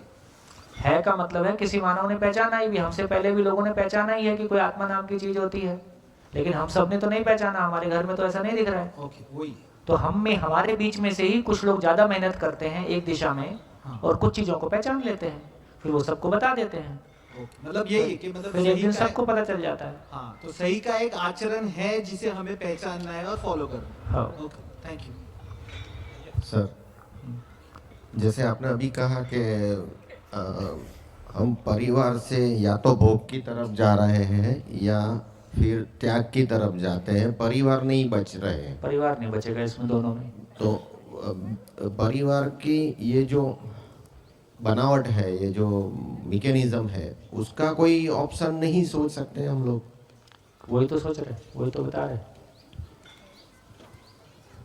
ओके, यही तो है मानव। भाई परिवार की यूनिट क्या है? परिवार की यूनिट मानव है। भाई घर की यूनिट क्या है? ईंट है। एक ईंट पकड़ में आ गई तो पूरा मकान बन जाएगा। एक मानव पकड़ में आ गया तो परिवार सज गया। तो मानव का अध्ययन नहीं हुआ, या तो हम ईश्वर का अध्ययन करने गए या हम शरीर को भोगने गए। हमारे पास दो ही धाराएं हैं, आदर्शवादी और भोगवादी। मानव समझ में दोनों में नहीं आया। मानव समझ में आया होता तो अपने परिवार में जी लिए होते। ऐसा बोल रहे। हाँ जी, ये बहुत देर से खड़ी है भाई। हाँ, तुम ऐसे बोल दिया करो, खड़ी रहती है। हाँ। फिर मुझे लगता है दूसरों को डिस्टर्ब नहीं ठीक है, क्योंकि तुमको पता है मैं अभी जोरदार डिस्टर्ब करने वाली हूँ। वो तो आप ही बताएंगे। नहीं, खूब बढ़िया। बोलो। इसका मीनिंग, इसका कंक्लूजन अगर मैं ये निकालूं कि मेरा जो जीवन है मैं जो जीवन हूँ, मैं बोलने से तीन हो गए फिर। मैं जो जीवन हूँ, इसने ये शरीर को चूज किया है। इसके पहले इसने पशु मतलब एनिमल को भी चूज किया था। हो सकता होगा। हो सकता है। इसके आगे भी मैं सपोज ये शरीर को छोड़ दूंगा, मतलब मैं शरीर जो मर जाएगा उसके बाद जो मैं हूँ वो दूसरे एनिमल को भी चूज कर सकता है। चॉइस है आपकी, आप जाना चाहोगे तो भी वो पता नहीं है, आपकी चॉइस है वो। तो अभी तो डर लग रहा है कि मुझे एनिमल नहीं बनना है। हाँ, तो नहीं है तो नहीं है, यानी वो आपके हाथ में है। देखिए अभी भी आप इस शिविर में आए हैं तो अपनी मर्जी से ही आए हैं। किसी का दबाव भी था तो भी आपने स्वीकृति दिया है उस दबाव को, ठीक है। तो बिना स्वीकृति के अभी भी कुछ नहीं हो रहा है, तो बिना स्वीकृति के आगे भी कुछ नहीं हो रहा है। मतलब तो ये आपकी चॉइस है कि आप किस तरह का शरीर चाहो। तो अगर मैं इसी शरीर की जर्नी में अगर मैं सुख या जो हम वननेस बोलते हैं अगर मैं वो प्राप्त कर लूं, हाँ। तो उसके बाद मुझे नेक्स्ट कोई शरीर या एनिमल तो अभी भी नहीं होगा। देखो जितने लोग शिविर में आ गए उनके लिए गारंटी है, और वो नहीं पूरा होगा तो मेरे से आके पूछ लेना। मतलब मजाक कर रहा हूँ, लेकिन इसका मतलब है कि जो लोग इस तरह के किसी भी जगह में जाते हैं, चाहे वो जैनिज्म का कोई थ्योरी होगा कि ओशो का होगा, वो एक लेवल से ऊपर ही हैं तभी इधर जा रहे हैं, स्वेच्छा से जो जा रहे हैं। जो किसी के साथ चलेगा उनका कुछ कह नहीं सकता मैं। मतलब आप बोल रहे हो कि मैं नेक्स्ट टाइम कोई एनिमल के गारंटी है मेरी, किसी को प्रॉब्लम होगी तो मेरे से आके मिल लेना। क्योंकि अब डर लग रहा है कि मुझे नेक्स्ट टाइम कोई टाइगर या लायन या कैमल में नहीं आना है। संभावना ही खत्म हो जाती है।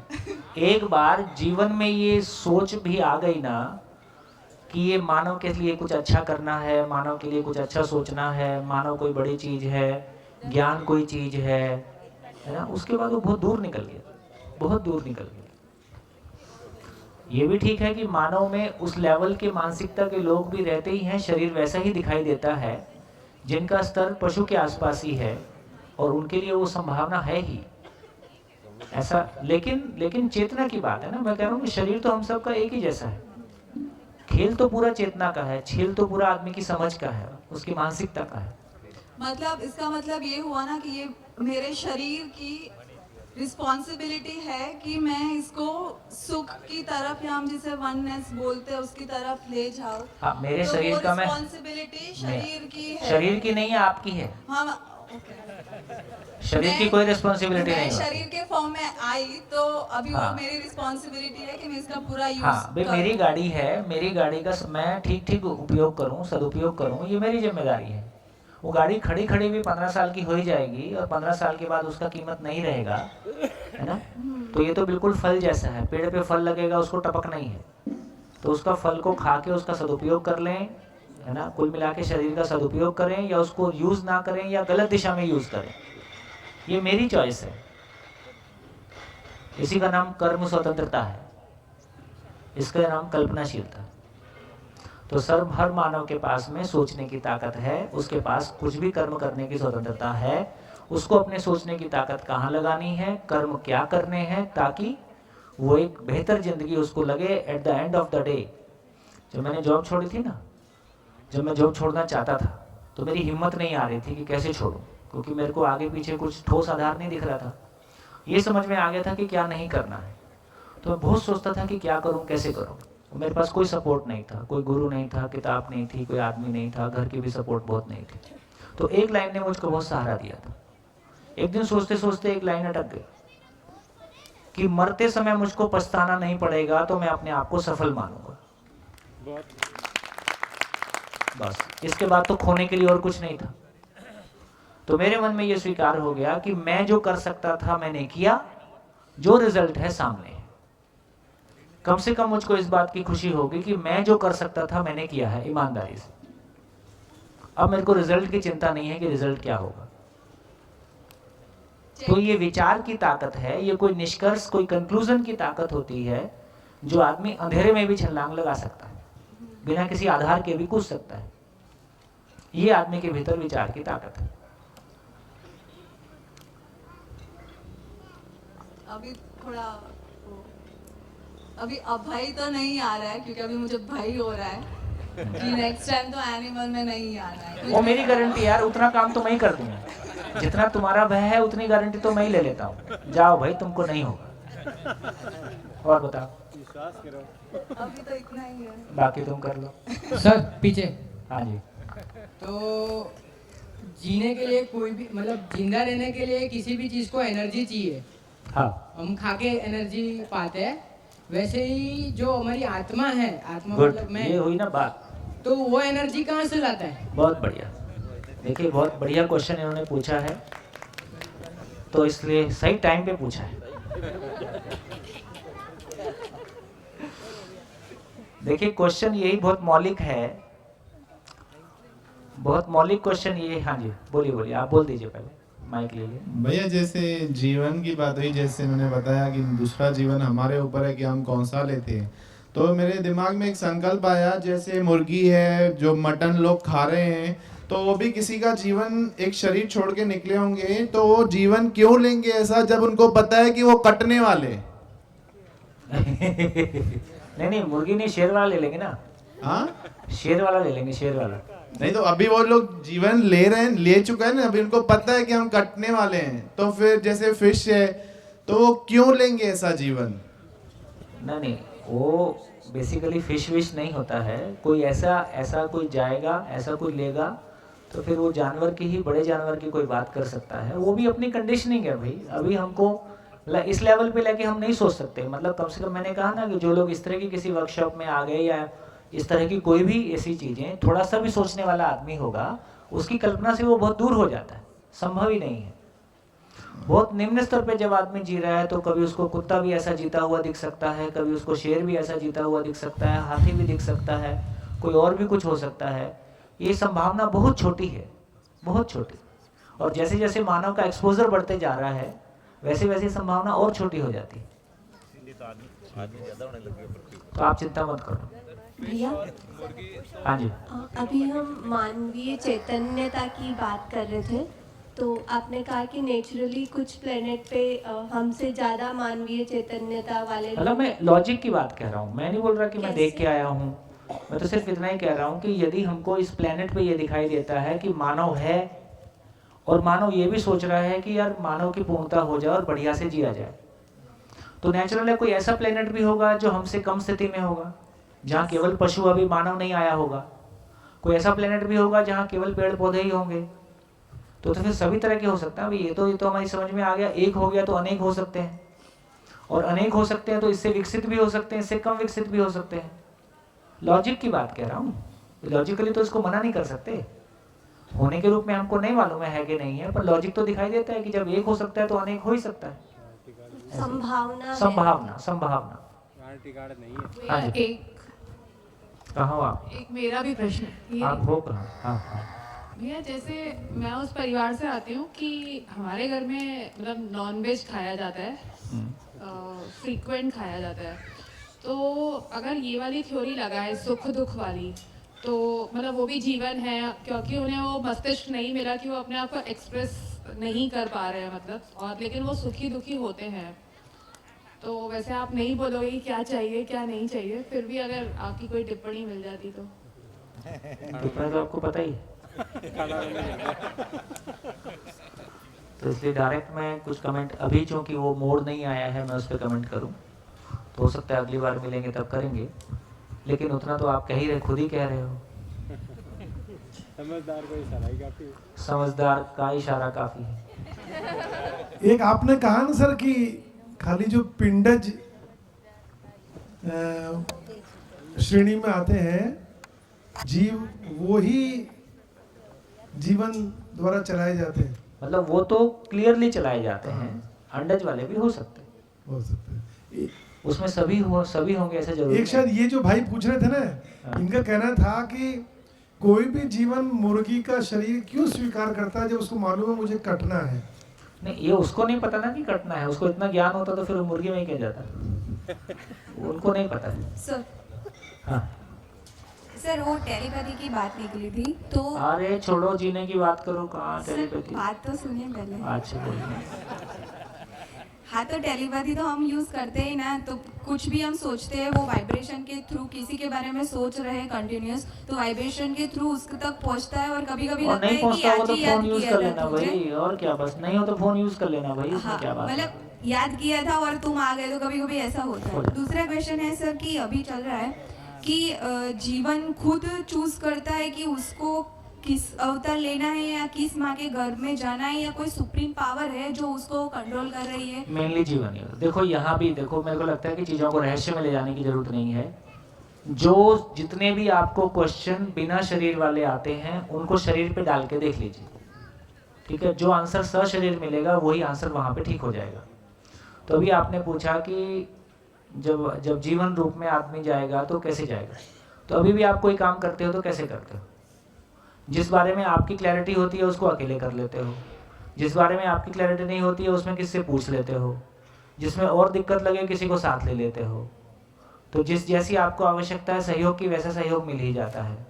तो इसका मतलब है कि बिना शरीर के भी जीवन की अपनी जैसी स्थिति है उसकी मनस्थिति के अनुसार ही वो चूज कर पाता है। उसमें दूसरे जीवन का सहयोग हो या किसी और का सहयोग हो, उसमें क्या दिक्कत है? मेनली आपकी स्थिति है। सर, तीसरा क्वेश्चन है कि बेसिकली मैं गांव से बिलोंग करती हूँ, तो वहाँ ऐसा देखा है कि किसी माता जी के जो उपासक होते हैं तो बहुत लोग बैठते हैं और उनकी प्रॉब्लम देते हैं और वो सॉल्व करते हैं। तो वो दैविक शक्ति किसी के मनुष्य में आती है और वो बोलती है, उनको पता भी नहीं होता है और वो प्रॉब्लम सॉल्व करते हैं और लोगों की भीड़ लगती है वहाँ। तो वो क्या होता है मतलब?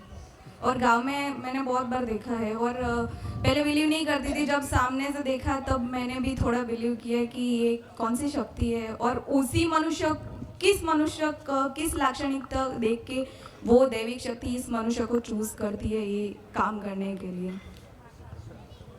माता जी वो बुआ जी बोलते हैं, वो पवन आता है वो।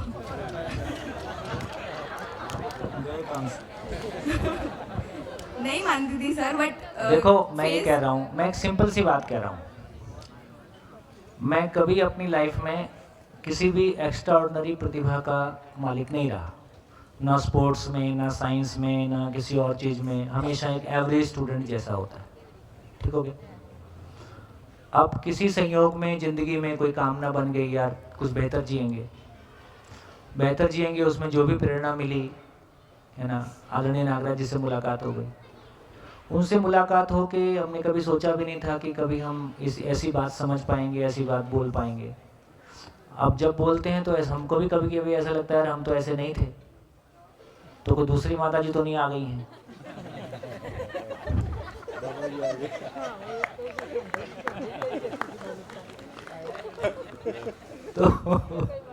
तो एक तो ये कह रहा है, एक तो ये बात कहने की है कि हम ही किसी बात को समझ सकते हैं और समझ के आवश्यकता अनुसार उसको शेयर कर सकते हैं। अब दूसरी रही बात माता जी वाली, भाई इतना तो पक्का ही है कि मैं एक जीवन हूँ, इस शरीर को चलाता हूँ, ये तो बात पक्की है।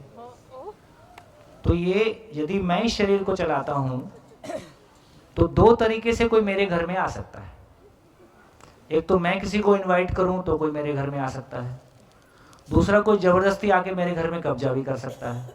मेरे से ताकतवर होगा तो इस तरीके से दो तरीके से कोई दूसरा जीवन आपके शरीर के माध्यम से कुछ देर के लिए उसको यूज कर सकता है। जैसे आपकी गाड़ी रहती है, कुछ देर के लिए मैं यूज करके आ जाता हूँ या काम करके आता हूँ, तो कोई दूसरा जीवन कुछ समय के लिए आपके माध्यम से अपनी बात को शेयर कर सकता है। ऐसा भी होता है, कोई खास बात नहीं। वो दूसरी आत्माएं होती है। हाँ, आप दूसरी आत्मा बोलने लगता पता नहीं क्या होता है। आप भी एक हो ना। हाँ मैं हूँ। बस ऐसी दूसरी होती है। मतलब उनको जो मोक्ष नहीं मिला होता है वो कुछ भाई इतना ही हो सकता है कि वो जो ओरिजिनल वाली है उससे थोड़ा सा बेहतर स्थिति वाली है, तो किसी के बारे में कुछ अच्छा मार्गदर्शन दे देते हैं। सास बहू के बारे में क्या है? जैसे मनुष्य में नागराज जी ने किया वैसे आत्मा में भी ऐसा। मतलब ये सब इतना ही हुआ ना कि जीवन ही है। जीवन है, जीवन सशरीर है, जीवन बिना शरीर है। जीवन शरीर से व्यक्त होता है, एक शरीर से व्यक्त हो ही रहा है, दूसरा जीवन भी उस शरीर से व्यक्त हो सकता है। लेकिन अधिकांश मामलों में ये कपोल कल्पनाएं भी हैं, है ना। बहुत सारे लोगों को जब वो नवरात्रि आती है ना तो ऐसा करने से बहुत सम्मान मिलता है। उस समय बोल दो आग लग गई, तो हो सकता है वो भी उठ के भाग ले। अब करेंगे ऐसा। तो एक तो सम्मान की वजह से भी ना लोग इस तरह की तमाम बातें, इस तरह की चर्चाएं। अच्छा, ऐसे भी जिंदगी में कोई रसदार बात तो है नहीं। जिंदगी में, अपनी जिंदगी में परेशानी है, घर के क्लेश हैं, चल ऐसी बात करके टाइम पास करते हैं। तो ऐसी बातें करने में ज्यादा अच्छा लगता है। जब हमारे पास जीने की तृप्ति नहीं है ना, तो कौतूहल वाली बात करना और कौतूहल वाली जगह में कहीं जिंदगी की आशा ढूंढना, उसमें भी हमारा मन काफी लग जाता है। सर मैं भी ऐसा ही मानती थी, बट मैंने जब फेस टू फेस मैं मना नहीं कर रहा हूँ, उस सच्चाई के लिए मैं मना नहीं कर रहा हूँ, लेकिन ये भी देखना पड़ेगा कि अच्छा फाइनली मुझको जीना आ जाएगी, इससे काम चल जाएगा। तो मान लो कोई देवी आई और किसी ने मेरे को बता दिया कि ये कर लो, अच्छी बात है, लेकिन अल्टीमेटली मुझको जीना आ जाए कि उससे पूछ के ही चलता रहूंगा। मुझको जीना आ जाए तो समझो और कोई रास्ता नहीं है। मैं ही देवी हो जाऊं और क्या, मैं ही देवता हो जाऊं। शिष्य बने रहने के लिए कि वो भी गुरु होना चाहता है? हर शिष्य गुरु होना ही चाहता है, वही उसकी सफलता है। ये जो मांसाहार का जो बोला गया अभी, तो उसमें जो सुख दुख की जो बात हुई वो कॉग्निशन केवल अनुकूल और प्रतिकूल के स्तर पर ही है ना। हाँ। इसलिए उसका वो कोई उस तरह का कॉग्निशन नहीं है, मतलब कि भी इसको सुख दुख हो रहा है तो मांसाहार मतलब श्रेष्ठ में ऐसा नहीं कहता, लेकिन कुछ लोगों के कोई भौगोलिक परिस्थितियां हैं कि जबकि उस जगह पर वो शायद मांसाहार कर रहे हैं, तो अभी विकास क्रम में है, शायद एक जगह आगे जाकर शायद उनको लगेगा तो स्वयं ही त्याग हो जाएगा। बिल्कुल। हाँ जी सर, आज आपने मतलब मुझे बताया, 40 साल से मेरे को कोई ये प्रश्न का जवाब नहीं दे रहा था कि मोक्ष मतलब क्या है। मैं जैन परिवार, हाँ, मेरे जैन परिवार से हूँ और मेरे चाचा के पूरे परिवार ने दीक्षा ग्रहण की है, वो जैन साधु बन गए हैं। तो छोटेपन में एक ही परिवार, एक छत के नीचे सब रहते थे, तो मैं पढ़ने में काफ़ी अव्वल थी, तो हमको वही बताते रहते, पढ़ के क्या करेंगे, हमारे जैसा करो मोक्ष में पहुँचोगे, हमारे जैसा करो मोक्ष में पहुँचोगे। तो घर में मेरी परवरिश इस तरह से हुई कि खाने के लिए बैठे तब चाचा बोलेंगे अरे देरा सर जाके आई, तो फिर मैं गप्पा मार देती कि हाँ जाके आई, क्योंकि मेरे को कोई विश्वास नहीं था, आस्था नहीं थी। बोले कि नहीं, ये पीला वाला केसर का चांदला तो है नहीं, जाओ। तब भी मेरी आस्था वहाँ तक ही थी, वहाँ से दौड़ के जाने का, चांदला बाहर से लगाने का, आ जाने का। तो मैं मतलब मेरे जो परिवार की या जो भी अपने समाज की एक मुझे लगता है कि अधूरापन है कि हम अपने बच्चों को पूरा बता नहीं पाते हैं। तो मेरे ये 40 साल की यात्रा, मतलब ये जो आप इस बार ये जो राह बता रहे हो उसमें मतलब शून्य ही रही, या तो आप शायद नहीं मिलते तो वो कभी चेतना के स्तर पे आती ही नहीं। अभी मुझे पता चल रहा है कि हाँ, स्वर्ग नरक ऐसे कोई डिस्टिंक्शन टेरिटरी तो नहीं है, पर हमारी मनस्थिति ही स्वर्ग नरक है। स्वर्ग नरक है। जीते जी मोक्ष है, मरने के बाद मिला किसको पता। ठीक, ऐसे भी यदि बहुत टेक्निकली देखेंगे, यदि मरने के, कितने लोगों को लगता है कि मरने के बाद मोक्ष मिलता है? कितने लोग ऐसा मानते हैं? हाथ उठाइए। अब कोई नहीं उठाएगा। अरे मरने के बाद मिलता है, इसका मतलब जो लिख रहा है उसको मिला नहीं है, और जो लिख सकता है उसको, वो जिसको मिल गया वो लिख नहीं सकता है, तो टेक्निकली गलत हो गया। भाई मरने के बाद मिलता है तो जिसको मिला वो तो आगे लिखेगा नहीं, और जो लिख रहा है उसको मिला नहीं।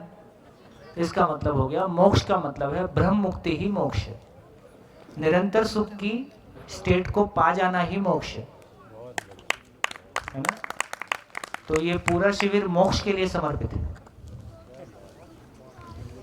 भैया आप ऐसा बोल रहे, मेरी एक जुड़वा बहन है, तो हम दोनों जीवन ने एक दूसरे को चूज करा है यहाँ पे आज साथ में आने के लिए, आप ऐसा बोल रहे हो? क्या मतलब? मेरी एक जुड़वा बहन है, अगर अच्छा। जीवन चूज करता है किस मानव में जाना है, किस शरीर में जाना है, तो मतलब अगर हमने अपने पेरेंट्स को चूज किया है तो हमने एक दूसरे को चूज किया एक साथ आने के लिए। हाँ, एक दूसरे को चूज किया का मतलब है कि यदि एक परिवार में दो भाई बहन हैं तो उन्होंने साथ साथ रहने को भी चूज किया ही है बाय डिफॉल्ट। मतलब एक घर में आने के लिए कुछ आइडेंटिकल होते, कुछ नॉन आइडेंटिकल होते। हाँ ठीक है, मतलब हम परस्पर संबंधित हैं ही आपस में। देखो ऐसे भी ना भी संबंधित रहे, वो फिर संबंध के रूप में फैलाव देखोगे तो फिर बाकी के साथ भी रहते हैं। लेकिन कुछ लोग जो ये परिवार में रह रहे हैं, कुछ लोगों में जो बहुत क्लोज इंटीमेसी दिखाई देती है, या आपस में थोड़ा विरोध कोई भी चीज दिखाई, इनमें कोई पीछे के बैकग्राउंड हो सकते हैं, क्या दिक्कत है? तो इसमें जेनेटिक्स का कुछ रोल है कि नहीं है? क्या जेनेटिक्स? मतलब विचारधारा से, संस्कार की वजह से, कर्म स्वतंत्रता की वजह से दोनों अलग अलग लाइफ जीते हैं। मैं और मेरी बहन बहुत अलग है एक दूसरे से। हाँ, लेकिन फिर भी कनेक्टिविटी हो सकती है ना भाई, उस परिवार की पसंदगी हो सकती है दोनों में, तो दोनों का इम्पैक्ट पड़ता है। दोनों। तो अगर हम सब ने यहाँ पे आना चूज किया है तो फिर विचार कहाँ से आता है कि मुझे ऐसी, हम सबको सुख चाहिए लेकिन हम सब अलग अलग टाइम पे अलग अलग स्पेस में वो चीज चूज करते, तो विचार आते हैं या मैं अपने विचारों को भी चूज करती हूँ? नहीं, मुझको कहीं ना कहीं जीवन के अपने कंक्लूजन्स हैं, मेरे लिए इम्पोर्टेंट क्या है, और वो किसी व्यक्ति के प्रभाव में ही बनता है। आखिर हम पैदा हुए तो अकेले नहीं है ना, माँ बाप के प्रभाव में है, समाज के प्रभाव में है, और उसमें हमारा संस्कार भी है। तो हमारा संस्कार और वातावरण के प्रभाव में हम लगातार कंक्लूजन लेते हैं। ये कंक्लूजन हमको एक के बाद अगले स्टेप की ओर लेके जाते हैं। और कोई भी चीज आउट ऑफ एग्जिस्टेंस है तो आई नहीं, जो है वो ऑलरेडी थी। बिल्कुल ठीक है, थोड़ा और धीरे धीरे। हाँ, माइक ऊपर। ये जो नंबर ऑफ जीवन या नंबर ऑफ मानव कांस्टेंट है, तो सुबह बात हुई ना कि नंबर ऑफ जीवन एबंडेंस में है, तो ह्यूमन पॉपुलेशन पहले कम था, अब बढ़ रहा है, उतना जीवन पहले से उपलब्ध है। तो पहले क्यों, तो पहले कहाँ, मतलब वो कहाँ था? अभी भी कहाँ है? अभी भी है यहीं मतलब तो अनलिमिटेड है, इनफाइनाइट इनफाइनाइट है। मतलब यदि हमारे समझने के ढंग से इनफाइनाइट ही है, कोई फर्क नहीं पड़ता। व्यवस्था है, उसको ऐसा शब्द देंगे तो ज़्यादा अच्छा है कि व्यवस्था है। जितने शरीर इस धरती पे उपलब्ध हो सकते हैं उसकी कोई पॉइंट पे सीमा आ जाएगी। लगभग हम ये कह रहे हैं कि 2070 तक ये धरती की पॉपुलेशन स्टेबल हो जाएगी, death rate birth rate same हो जाएगा, उसके बाद स्टेबल होगा। अभी तो बर्थ रेट ज्यादा है। हाँ, मतलब इतने बर्थ लोग रेट मर ज़्यादा है तो नहीं रहे। अभी बढ़ रही है, लेकिन पॉपुलेशन धीरे धीरे कम हो, मतलब बर्थ रेट कम हो ही रहा है ना। लगातार पहले 10 बच्चे होते थे, अभी 1 पे आ गए हैं। हाँ। कई कंट्री में तो इंसेंटिव है कि बच्चे पैदा करो, तो प्रोत्साहन है उसके लिए। तो यार ये एनिमल्स में भी पाया जाता है, क्योंकि एनिमल हस्बेंडरी जो हम देखे कि मुर्गियाँ भी लोग ज़्यादा ब्रीड करवाते हैं, कैटल्स में ज़्यादा ब्रीडिंग होती है दूध के लिए, अंडे के लिए, तो उनमें भी ऐसा ही है कैसा कि कोई नहीं बोलो कोई नहीं कि आपने बोला कि जीवन तो है ही है भाई, जीवन एबंडेंस में है। यदि जितने भी शरीर पशु के, पक्षी के, जिस भी तरीके से उपलब्ध हो जाए उनके लिए जीवन उपलब्ध रहेगा। तो जैसे हमारे में ह्यूमन पॉपुलेशन बढ़ रही है, वैसे मैं बोल रही हूँ कि जो एनिमल, हम जो डोमेस्टिक एनिमल्स बोलते हैं, उनकी पॉपुलेशन बढ़ रही है, उनकी भी बढ़ रही है, कैटल्स बढ़ रहे हैं, हाँ। मुर्गियाँ बढ़ रही है, हाँ। तो जीवन उपलब्धि है, उधर भी उपलब्ध है। सिर्फ तो हमको आंख से दिख रहा है ना कि संख्या बढ़ रही है, हाँ, वो तो उपलब्ध है तभी बढ़ रही होगी, अपन तो बना नहीं रहे। तो उसके साथ साथ एनिमल्स जो हम बोलते हैं कि कोई कोई एनिमल्स एक्सटिंक्शन पे है, वो कम हो रहे हैं, वो हमारी वजह से है। तो वो तो ग्लोबल वार्मिंग और डिफॉरेस्टेशन और वो सब के लिए है। धीरे से ही हो रहा है, आपके क्वेश्चन खत्म हो रहे हैं। अब पूरी सभा में क्वेश्चन नहीं बच रहे हैं। हाँ जी बोलिए। भैया जैसे बॉडीज़ कम है और जीवन ज़्यादा है, तो कुछ ऐसे कन्फ्लिक्ट्स भी होते हैं क्या, मतलब कि इनके बीच में इंटररिलेटेड कुछ कन्फ्लिक्ट्स हो या फाइट्स हो कि ये वाला बॉडी बेटर बॉडी के लिए जाए, वैसा टाइप का?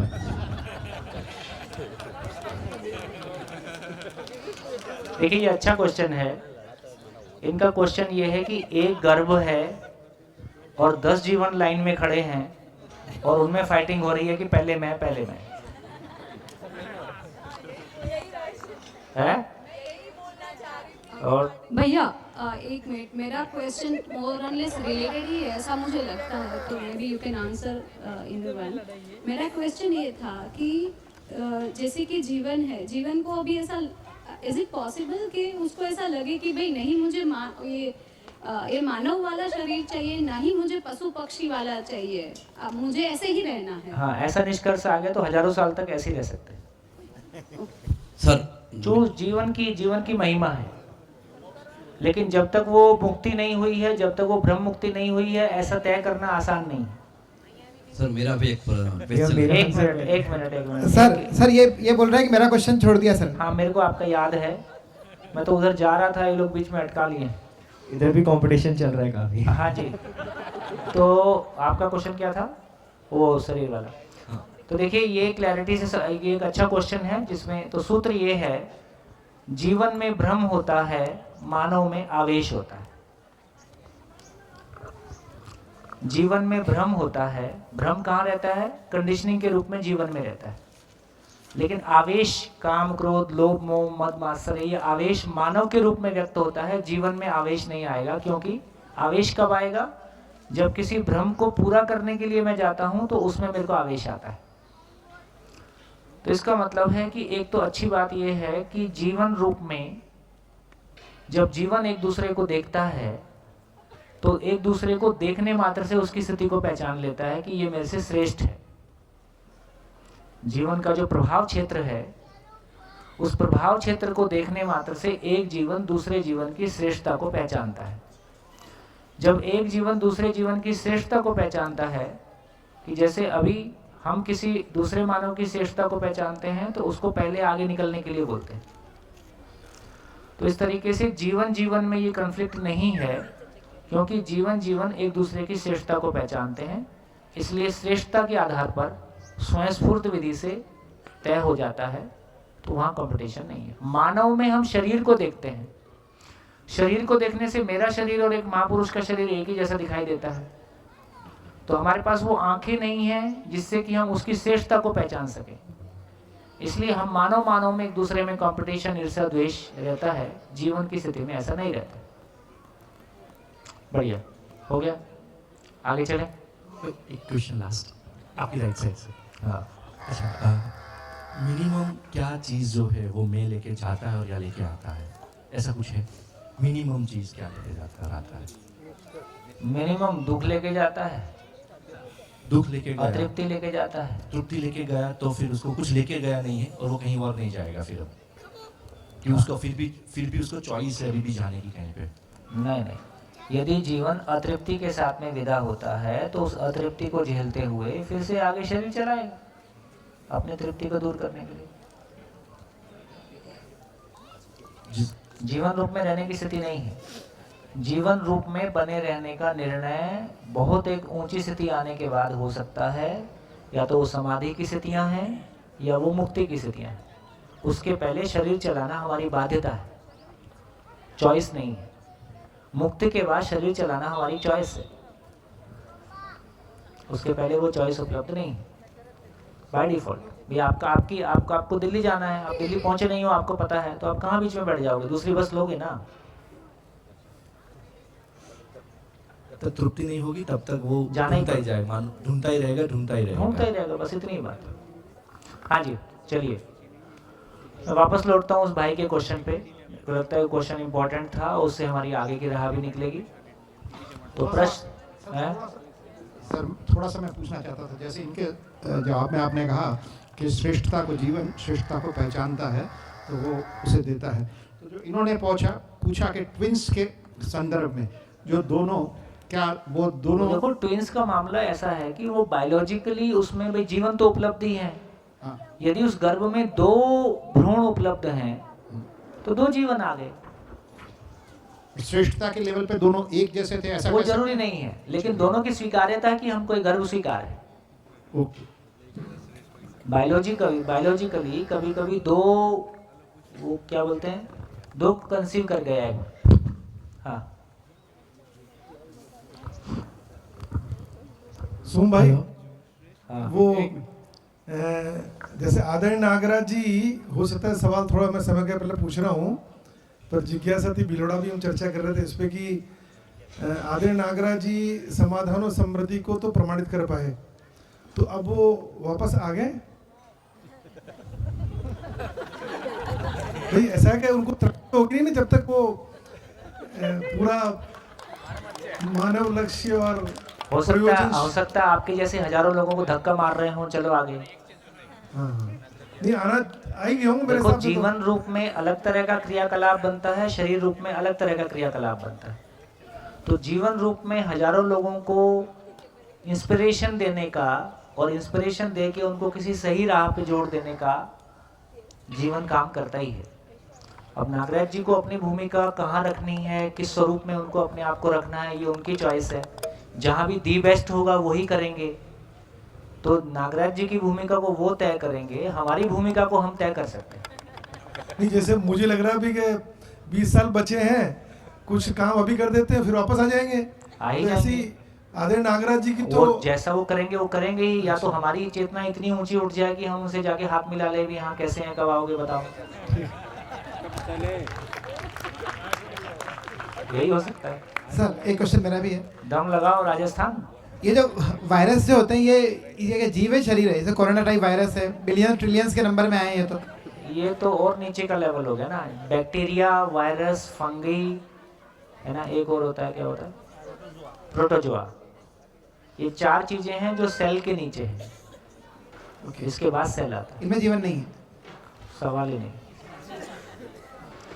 हाँ जी, कहाँ पहुंचे? इसका क्वेश्चन। हाँ, उनका क्वेश्चन। चलो ना, क्वेश्चन तो नहीं है, थोड़ा क्लेरिफिकेशन है। शगा भी बोल रही थी, इसने भी बोला कि ट्विंस वाला और फिजिकल डिसेबिलिटी वाला टोटली आई थिंक जीन्स पर डिपेंडेंट है। और मेन फिनोमिना जो भी साइंटिफिक मानव शरीर के पीछे पड़े ना, पूरा मोटेशन का, और उनके अंदर जीन्स और जीनोम है। अभी पूरे वर्ल्ड का ज़्यादा से ज़्यादा फंडिंग है जीन्स और जीनोम्स के पीछे लगा रहे हैं, और जीनोम बैंक बना रहे हैं बड़ी, और ये जीन्स और यस बन गया जी। चलिए, अभी जो हम बात कर रहे हैं वो ये कि जैसे हम खाना नहीं खाएं तो शरीर का क्या होगा? शरीर को ताकत नहीं मिलती है। तो शरीर को ताकत खाना खाने से मिलती है, इसमें कोई शंका नहीं है। लेकिन ये अच्छा, खाना खाने से शरीर को ताकत मिलती है, और शरीर की ताकत सीमित है कि असीमित है? शरीर की ताकत सीमित है, और जीवन में सोचने विचारने की ताकत असीमित है। तो क्या ये खाना खाने से आती है? शरीर की ताकत असीमित है, तो ये तो पक्का है कि ये खाना खाने से नहीं आ सकती, क्योंकि खाना खाने से जो भी आएगी वो ताकत सीमित होगी, और शरीर में खाना खाने से ना खाने से उसका प्रभाव हमको दिखाई देता है। और क्या आपको कभी ऐसा भी लगता है कि कोई लोग जो शरीर से बहुत हट्टे कट्टे हैं उनकी सोचने की ताकत बहुत अच्छी है, और जो शरीर से कमजोर है उनकी सोचने की ताकत भी कमजोर है? उल्टा मिलने की संभावना ज्यादा है। कभी कभी बीच बीच में मजाक की बात कर रहा हूँ, ऐसा हो ऐसा जरूरी नहीं है। लेकिन शरीर के मोटे तगड़े होने से, हट्टे कट्टे होने से सोचने की ताकत का कोई रिलेशन नहीं है, कोई रिलेशन नहीं है। इसलिए अब ये भी समझ में आता है, अब कुछ चीजें दोबारा सोचने के लिए हमको मजबूर करती हैं। स्वस्थ शरीर में स्वस्थ मन रहता है, या स्वस्थ मन में स्वस्थ शरीर रहता है? अभी तक क्या बोल रहे थे? स्वस्थ शरीर में स्वस्थ। तो शरीर के स्वस्थ रहने से मन स्वस्थ होता है, ऐसा बिल्कुल नहीं है। मन के स्वस्थ रहने से शरीर स्वस्थ रह सकता है, इसकी अधिकतम संभावना है।